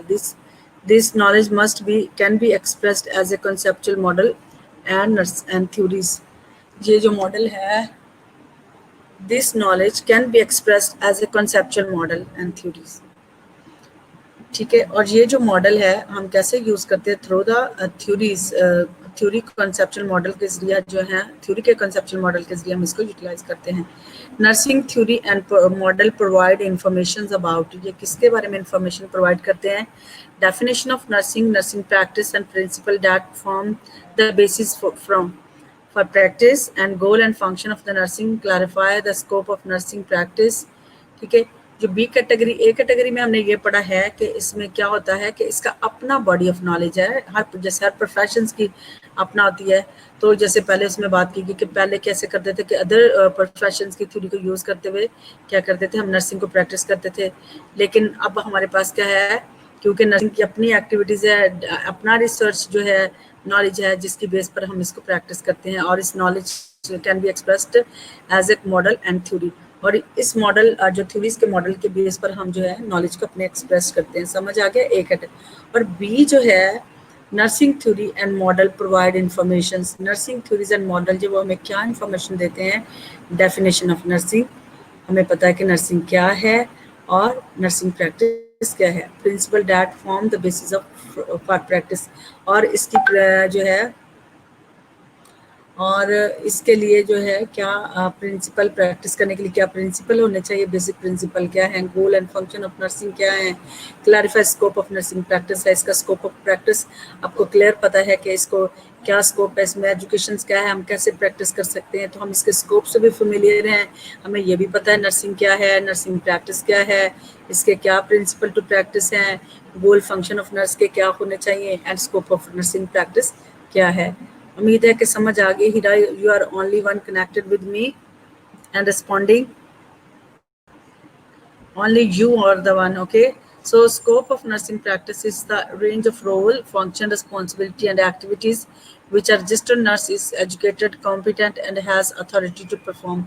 Scope of की बात करें तो इसका range of role है, आपने देखा बड़ा wide role है, और उसके functions है, nurse के function है, responsibility, activities है, जो कि एक registered nurse होती है, वो educated होती है, competent होती है, has authority to perform all the knowledge to and have a scope to practice nursing. हम सी कैटेगरी की बात करें तो nursing theory and model are derived from the concept. Nursing theory and model कहाँ से ये क्या किया गया है, जैसे हमने इसके 3 कैटेगरीज पढ़ी, 2 कैटेगरी, तीसरी क्या है, nursing theory and model are derived from the concept से लिए जाते हैं। कॉन्सेप्ट कैसे फॉर्म होते हैं ये हम पढ़ेंगे। Concept is an idea of an object. Concept एक ऐसा जो कैन आइडिया है अबाउट एनी ऑब्जेक्ट, प्रॉपर्टी और इवेंट, किसी भी चीज़ के बारे में हो सकता है, ऑब्जेक्ट के बारे में, इवेंट के बारे में हो सकता है, या फिर किसी प्रॉपर्टी के बारे में हो सकता है। Concept are basically vehicle of thought involving mental image, ठीक है। सो कॉन्सेप्ट क्या होते हैं, एक ऐसा कहना चाहिए कि ऐसा टूल है जिसके ज़रिए जो क्या है हम अपना जो है बेसिक जो है टूल को हमारे माइंड के जो अंदर जो है हमें पता चलता है कि हमने किस तरह से मूव करना है। बेसिकली हमें ये व्हीकल ऑफ थॉट है, यानी कि माइंड सेट है जिसके अंदर जो हमारी जो है वो हमारे पिक्चर के हमें क्या करना है क्या नहीं करना है। In nursing concept have been borrowed from the other discipline. ये नर्सिंग के सम कॉन्सेप्ट आपने देखा है कि वो अदर डिसिप्लिन, जैसे बिहेवियरल साइंसेस में देखो तो हम अदर जो कॉन्सेप्ट डिसिप्लिन के वो भी यूज़ करते हैं, ठीक है। जैसे एडेप्टेशंस है, ठीक है, adaptations with the stress, with the environment, हमारे फिजिकल, बायोलॉजिकल, साइकोलॉजिकल, तो ये सारी चीज़ें भी हमारे एडेप्टेशंस में आ जाती है कि हम इनके साथ कैसे अडेप्ट कर रहे होते हैं।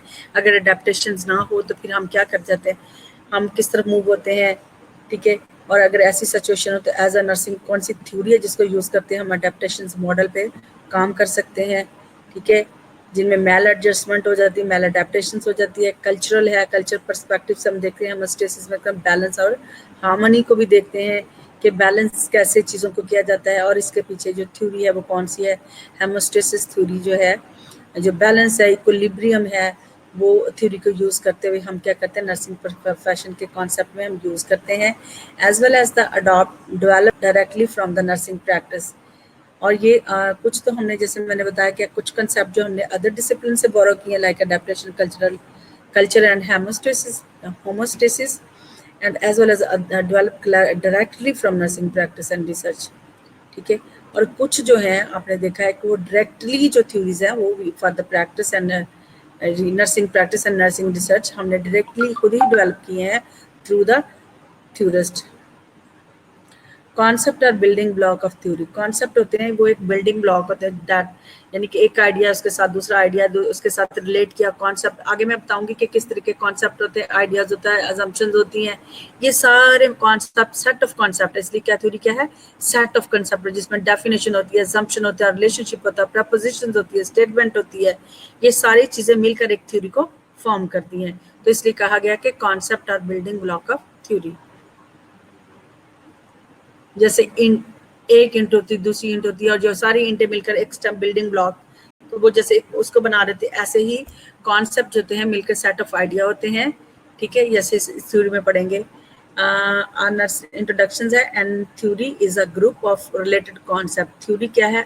जो है ग्रुप ऑफ क्या है? ग्रुप ऑफ रिलेटेड कॉन्सेप्ट है, जो उससे रिलेटेड डिफरेंट कॉन्सेप्ट है, वेरियस कॉन्सेप्ट होते हैं that propose action that guide practice, जो कि एक्शन को प्रपोज करते हैं to practice.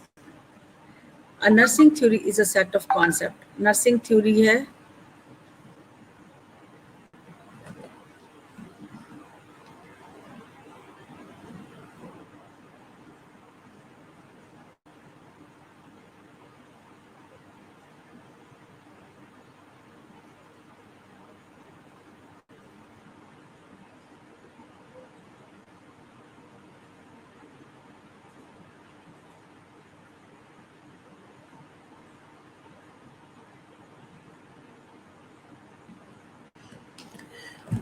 Nursing theory is a set of concept definition. जैसे मैंने बताया कि नर्सिंग थ्योरी क्या होता है? ये एक बिल्डिंग ब्लॉक है। ये बिल्डिंग ब्लॉक बनते कैसे हैं कि नर्सिंग थ्योरी में क्या होता है? सेट ऑफ कॉन्सेप्ट होते हैं।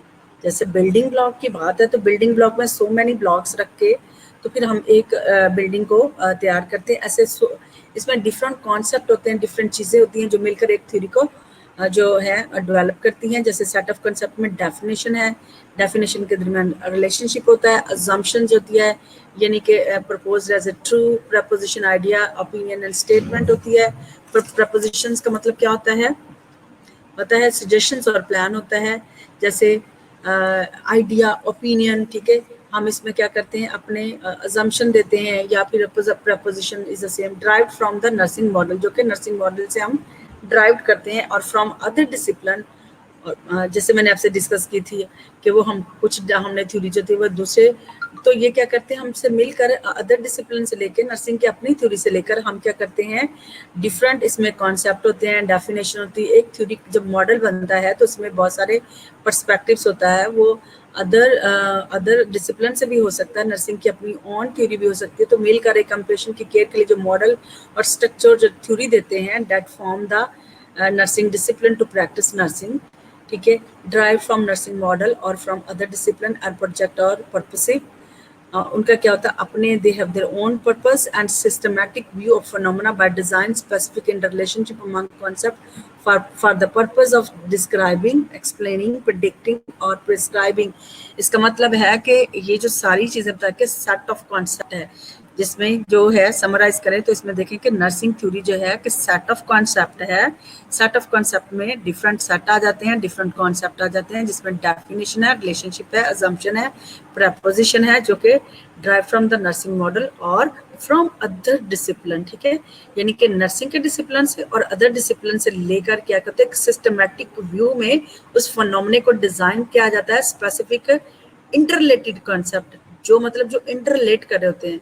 ठीक है, यानी कि दूसरे डिसिप्लिन का जो कॉन्सेप्ट है और नर्सिंग के जो है जो कॉन्सेप्ट है, दे इंटरलेट करते हैं। उनका पर्पस क्या होता है? डिस्क्राइब करना, एक्सप्लेन करना, प्रेडिक्ट करना और प्रिस्क्राइब करना। डिस्क्राइब का मतलब होता है brief account, detail account about a word, यानी कि हम उसमें डिस्क्राइब कर रहे होते हैं, बहुत सारे वर्ड की हमें जरूरत होती है, एक्सप्लेन हम गुड रीजन दे रहे होते हैं, प्रिडिक्ट कर रहे होते हैं, फ्यूचर के बारे में बताया, फ्यूचर यूज के बारे में होता है, प्रिस्क्राइब करते हैं कि आपको क्या करना है और किस तरह से करना है। ठीक है, so this are the definition, hope you understand.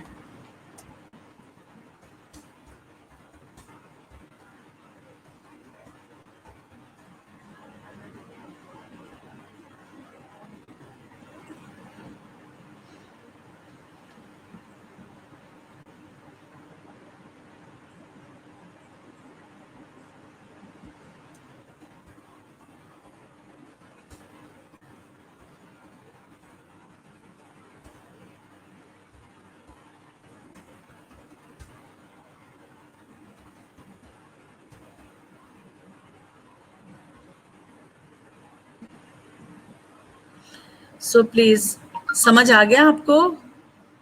Hira and Sunaina, okay. So ये नर्सिंग की डेफिनेशन को अपने समझने के लिए ये मैं आपको बिल्कुल स्टे करके इसको बिल्कुल जो है हजम करने वाली बात बताऊंगी, इजी फार्मूला बताऊंगी। लाइक बनाना, ठीक है, वो क्या होता है, इजी डाइजेस्ट हो जाता है। I will make a banana of this theory so that you will understand this concept clearly, ठीक है। Tolerate is it easily because this is very conceptual subject and hard to understand. Rup, I cannot help you because that is problem from your side, not from my side. So if I have from my side, I can call to any technicians or anyone expert to correct this problem. But it is from your side. You need to, you know, take an appropriate action for it. I cannot help you. So please, so sorry. I am too late, Hajra. It's okay late, but चलो कुछ फायदा हो जाएगा। हाजरा, हम बात कर रहे थे नर्सिंग इंट्रोडक्शंस में, हमने ये बहुत इंपॉर्टेंट लेक्चर है जिसके बाद जो आप कहते हैं ना बिल्डिंग ब्लॉक होता है, क्योंकि नर्सिंग थ्योरी एक बिल्डिंग ब्लॉक है। लेकिन अगर आपने एक दो बिल्डिंग ब्लॉक बीच में जो छोड़ दिए, आप पूरे कॉन्सेप्ट को, पूरे बिल्डिंग ब्लॉक को समझ नहीं पाएंगे कि ये बिल्डिंग ब्लॉक बना कैसे है, इसकी पहली ईंट कैसे रखी थी, इसका स्टार्ट कैसे होता है, इसकी बिगिनिंग क्या थी, ठीक है। You must understand that what is the concept of nursing theory. My dear student, हमने इसके बारे में बात की थी कि इसके हमने जो है 3 पर्सपेक्टिव से अंडरस्टैंड किया है। नर्सिंग थ्योरी में देखा जाए तो उसने कहा कि ये जो टर्म है बॉडी ऑफ नॉलेज है, nursing theory is the term given the body of knowledge that is used to support nursing practice, ठीक है। तो ये क्या है कि ये क्या करता है, इसमें इसका जो बॉडी ऑफ नॉलेज क्या करता है, सपोर्ट नर्सिंग प्रैक्टिस को परफॉर्म कर सपोर्ट करता है, ठीक है। इसका जो क्या नाम है, थ्योरीज, नर्सिंग थ्योरी का जो फ्रेमवर्क है वो design to organise the knowledge and explain the phenomena in nursing. इसका जो मकसद है थ्योरी को डिजाइन करने का और नॉलेज को ऑर्गेनाइज करना है कि हम क्या नॉलेज हमें लेना चाहिए specific to the condition of the patient, what theory we can use to care and support the patient. हमें जब हमें थ्योरी का मॉडल पता होगा, थ्योरी का पर्सपेक्टिव पता होगा, तो we can use and make a nursing plan and nursing care assessment plan for the patient. So explain phenomena in a nursing at a more concrete and specific level. Almost 90% of all nursing theory are generated in last 20 years. हम बात करते हैं कि nursing theory जो है last 20 years के अंदर देखा तो इसका ज़्यादा जो है वर्क हुआ है इस पे। फिर हमने बात की थी कि नर्सिंग जो है foundation of any profession is the development of body of knowledge, कि यानी कि जो किसी भी जो प्रोफेशन की जो बुनियाद होती है, जो डेवलपमेंट होती है, स्पेशलाइज बॉडी ऑफ नॉलेज पे होती है। लेकिन अगर उस प्रोफेशन का अपना ही बॉडी ऑफ नॉलेज नहीं है तो वो प्रोफेशन को हम लीड नहीं कर सकते, हम किसी चीज़ को अंडरस्टैंड नहीं कर सकते, हम तुक्का तो नहीं मार सकते, और या कुछ ऐसी फॉल्स जो अपनी इंटरप्रिटेशंस के भी नहीं कर सकते, because scientifically her theory prove होती है टू परफॉर्म द प्रोफेशंस। किसी भी प्रोफेशन में हमने जब काम करना, you must have the specialised body of knowledge. जैसे नर्सिंग का आपको पता स्पेशलाइज्ड बॉडी ऑफ नॉलेज है, because with the support of this theories we are able to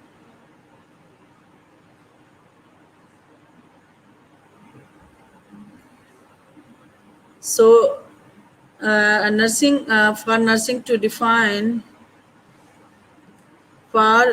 nursing to define its activities and develop its research, ठीक है। हमने देखा यहाँ के पास्ट में क्या किया जाता था कि नर्सिंग को जो है नर्सिंग प्रोफेशंस में थ्योरीज को अदर दूसरे प्रोफेशन से भी थ्योरी को यूज किया जाए, जैसे मेडिसिन, साइकोलॉजी, सोशियोलॉजी को यूज किया जाए for the practice of nursing.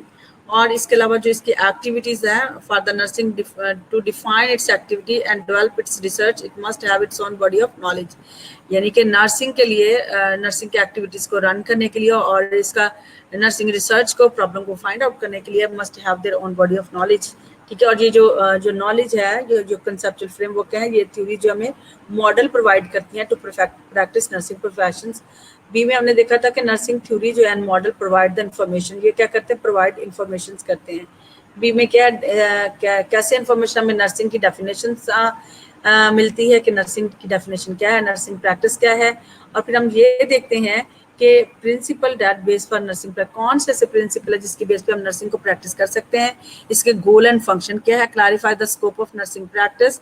ये हमें स्कोप को भी प्रैक्टिस करते हैं करने का से हमें इसका स्कोप का भी पता चलता है, क्लैरिफाई करता है कि इसका क्या स्कोप है, ठीक है। इसमें नर्स के में रोल मिलेंगे, रिस्पॉन्सिबिलिटी, एक्टिविटीज इसने क्या करना as a registered nurse, educated जो होती है, कॉम्पिटेंट होती है, has authority to perform the activities. सी में हमने देखा था theories models are derived from the concept, ये सारी चीजें कॉन्सेप्ट से लिए, थ्योरीज हो या मॉडल हम जितने भी बनाते हैं ड्राइव्ड फ्रॉम द कॉन्सेप्ट से, तो हमें टर्म कॉन्सेप्ट को अंडरस्टैंड करना बहुत जरूरी है। सो कॉन्सेप्ट होता क्या, एक आइडिया होता है और ओपिनियन होता है अबाउट एनी ऑब्जेक्ट, प्रॉपर्टी और इवेंट, ठीक है। Concept of basically vehicle of thought involving mental image, ठीक है। ये व्हीकल ऑफ थॉट है, यानी कि एक ऐसा यानी कि टूल है जिसके जरिए हम अपने माइंड को यूज करते, डिफरेंट आइडिया को जनरेट करते हैं। In nursing practice have been borrowed from other discipline, adaptations, culture, hemostasis, and as well as developed directly from the nursing practice, research and mental infant body health promoting behavior, ठीक है। और कुछ चीजें जो हैं हमने अदर से profession से बोरो की, जैसे अडेप्टेशन है, कल्चर है, हेमोस्टेसिस, इसको भी मैंने पहले बड़ा एक्सप्लेन किया है, मैं इसको रिपीट कर रही हूँ ताकि आपका जो है बिल्डिंग ब्लॉक जो है that will help to support to stand a complete building. So concept और building block of theory,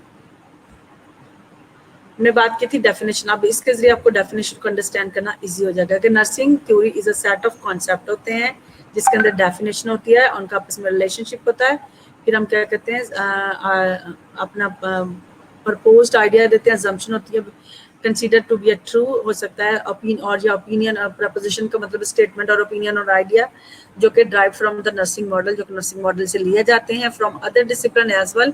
and इसका जो project of purpose is systematic view of phenomena by designing specific interrelationship among concept of the for the purpose।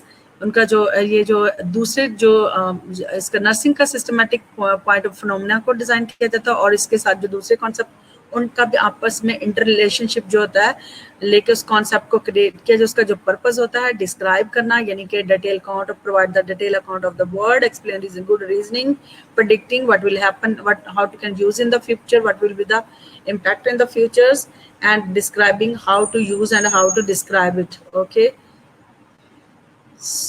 A theory is a group of related concept। theory क्या है, एक group of inter related concept है, बहुत सारी चीजों का relate करके, यानी कि ग्रुप है कॉन्सेप्ट का जो कि रिलेटेड होते हैं, that propose action that guide practice.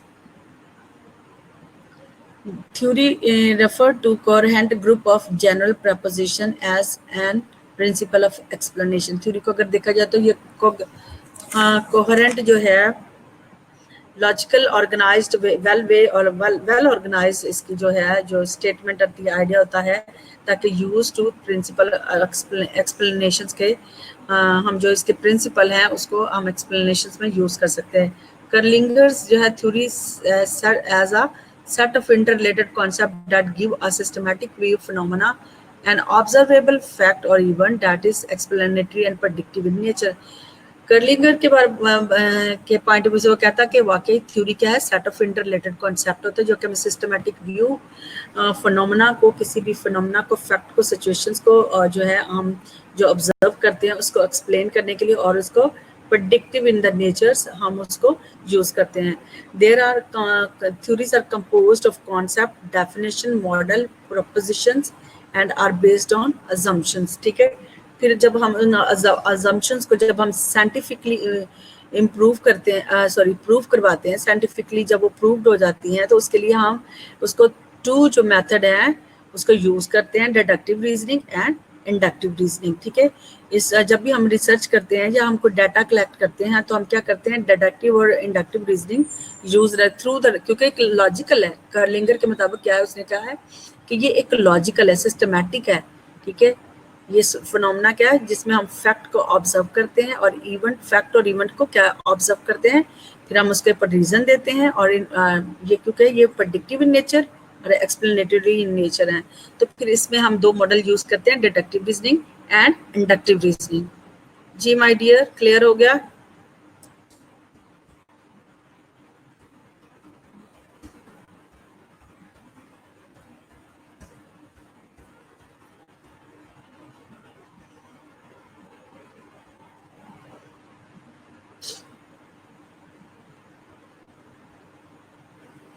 So deductive reasoning ये होता है कि move from the general to specific conclusion, जो हम स्पेसिफिक से क्या करते हैं, मूव फ्रॉम, डिडक्टिव रीजनिंग का मतलब होता है जनरल टू स्पेसिफिक, और ये क्या है, इंडक्टिव क्या होता है, स्पेसिफिक टू जनरल।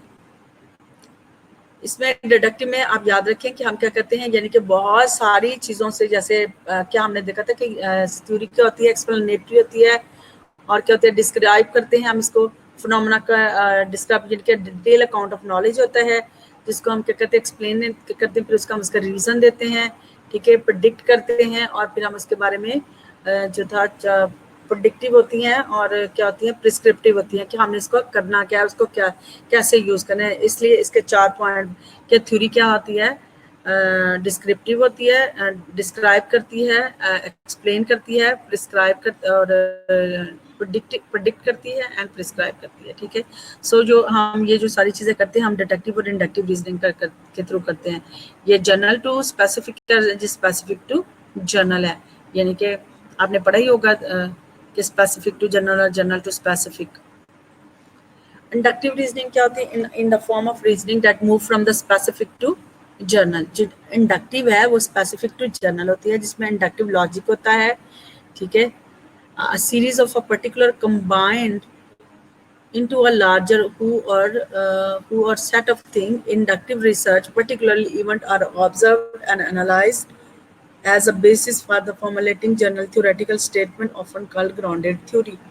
यानी कि जो जैसे मैंने बताया कि इंडक्टिव रीजनिंग में हम क्या करते हैं, स्पेसिफिक टू जनरल जाते हैं, चीज़ों को देखते हैं, यानी कि चीज़ों हम किसी एब्स्ट्रैक्ट को जनरलाइज अंडरस्टैंड करते, फिर उसके बारे में बहुत सारा, जैसे रिसर्च का जो हम काम कर रहे थे, पहले आपने देखा कि एब्स्ट्रैक्ट लिखा होता, फिर आगे उसके डिटेल चीज़ें मौजूद, उसको हम प्रॉपर तरीके से एब्स्ट्रैक्ट के अंदर पूरा जो आपका आर्टिकल्स होता है उसका थीम होता है, जैसे एक डेफिनेशन होती है ना किसी भी टॉपिक का, देखो छोटी सी डेफिनेशन होती है, आगे उसको फर्दर कितना ज़्यादा बताया गया होता है।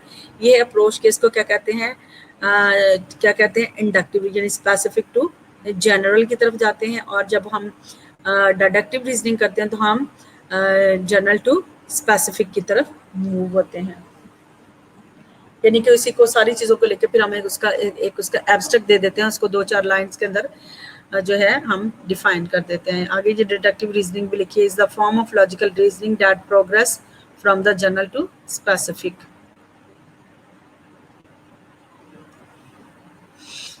ओह माय गॉड। सो कॉन्सेप्ट हम पढ़ेंगे, कॉन्सेप्ट के कितने टाइप के कॉन्सेप्ट होते हैं। Concept of basically vehicle of the thought, ये हमने पहले भी पढ़ा, डेट इन्वॉल्व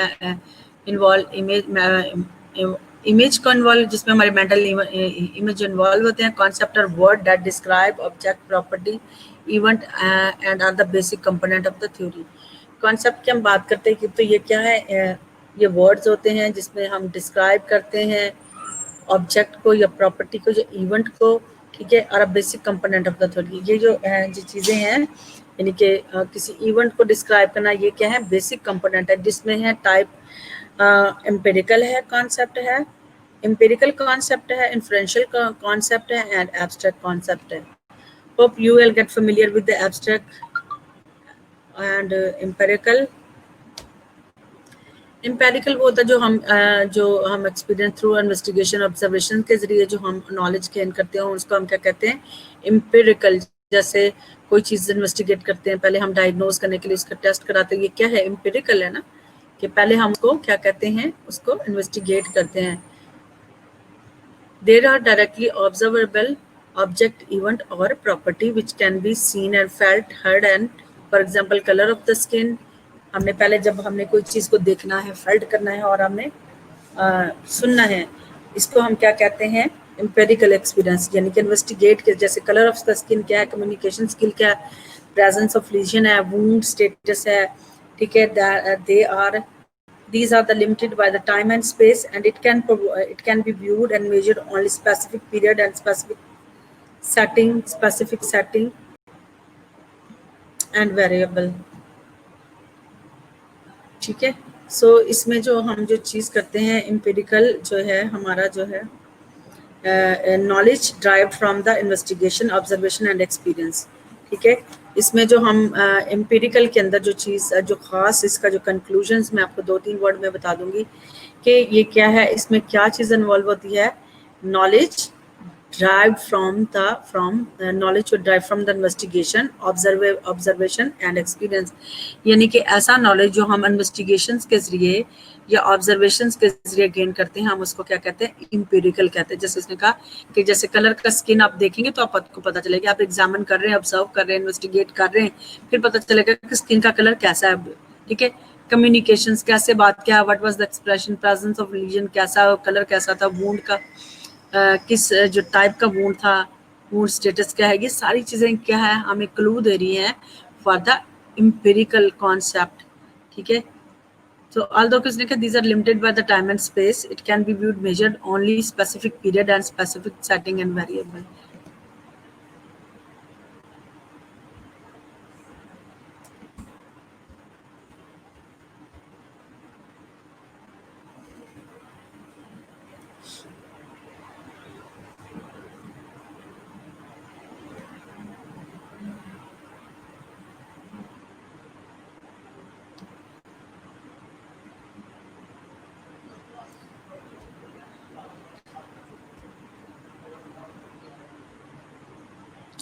इन्फ्लुएंशियल क्या होते हैं, ये जो होते हैं, for example these are indirectly observable concept, like for example pain and dyspnea, temperature है, ये क्या है, indirectly observe. ये directly नहीं है बल्कि indirectly. किसी अगर पेन को बताएगा कि मुझे कितना पेन हो रहा है, डिस्निया. ठीक है. आप देखेंगे टेम्परेचर्स को, जब तक आप किस चीज का चेक नहीं करेंगे आपको पता नहीं चलेगा. तो ये क्या है, इन्फ्लुएंशियल जो है वो क्या है, involving conclusion reach to the basis of evidence and reasoning. जो हमें एविडेंस और रीजनिंग के बेस पर मिलते हैं उनको हम क्या कहते हैं, इन्फ्लुएंशियल कॉन्सेप्ट कहते हैं. एब्स्ट्रैक्ट कॉन्सेप्ट क्या है, these concept are not clearly observable directly और इनडायरेक्टली. ये ना तो डायरेक्टली होते हैं ना indirectly. Non as non observable concept directly, like for example social support, we can not, ना हम उसको ऑब्जर्वेशन से चेक कर सकते हैं डायरेक्टली से, ना ही इनडायरेक्टली सपोर्ट से हम उसको ऑब्जर्व नहीं कर सकते हैं. जैसे पर्सनल रोल है, सेल्फ स्टीम है, we can not check and evaluate and जज. ठीक है. Model we will discuss already, it's about 50 minute, I have a 10 minute for attendance. So next time if you have a difficult, so those who are not able to connect it, I will repeat this lecture and I will give you, provide the detailed informations while you be connected whole class. So don't worry about it. Those are not able to connect, please try to this issue, resolve these issues, belongs to you, to your mobile as well. Please आप इसको timely देखा करें ताकि आपको कोई problem ना हो. Look, we have a responsibility to deliver the lecture, whatever is the matter. Even we will hungry, we will whatever have a pain, whatever is the problem we are facing, we always prepare all the things. So try to solve your issue by your own, because nobody can help you instead you.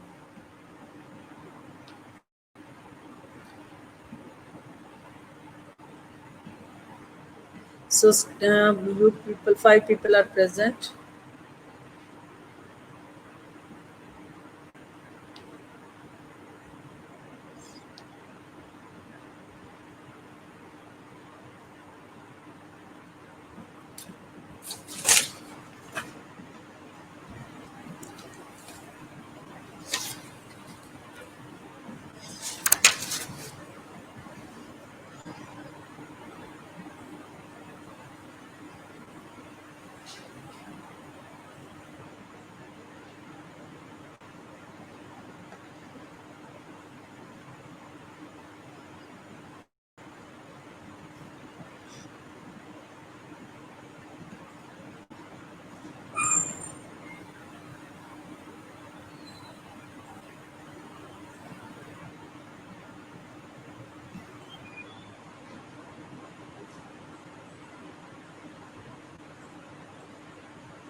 इसका नाम है हीरा।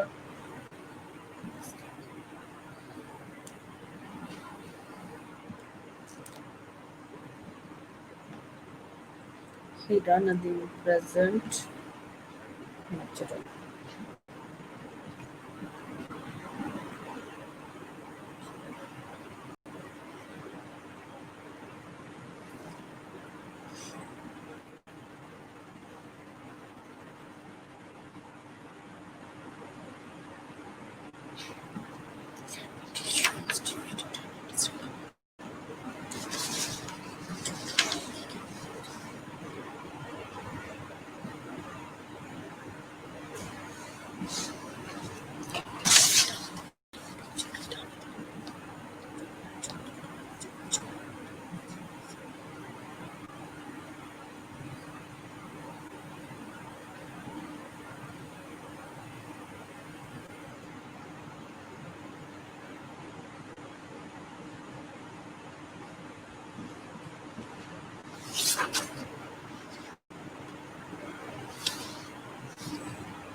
Okay हीरा।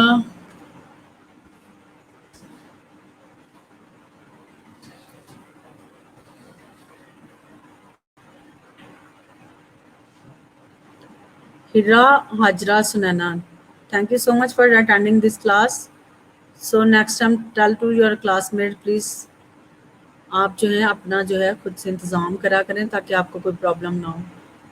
ठीक है, God bless you all, अपना बहुत ख्याल रखना। मेरी आवाज़ आ रही है हीरा?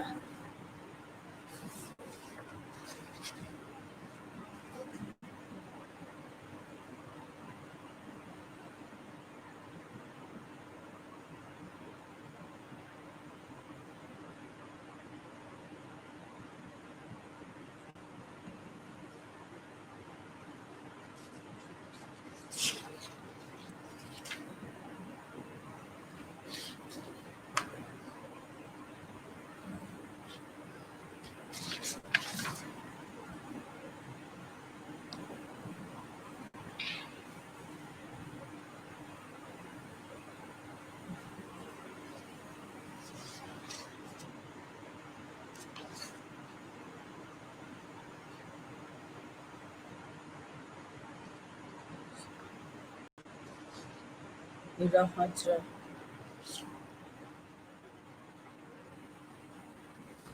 Thank you so much, God bless you all, खुदा आपके साथ हो। और प्लीज़ अपने आप दोबारा चेक कर लें अपने कनेक्शंस को ताकि नेक्स्ट क्लास में आपको परेशानी हो, क्योंकि मेरी आपसे साथ 11 से 12 जो क्लास है वो नर्सिंग सेमिनार की। Please stay connected, God bless you all.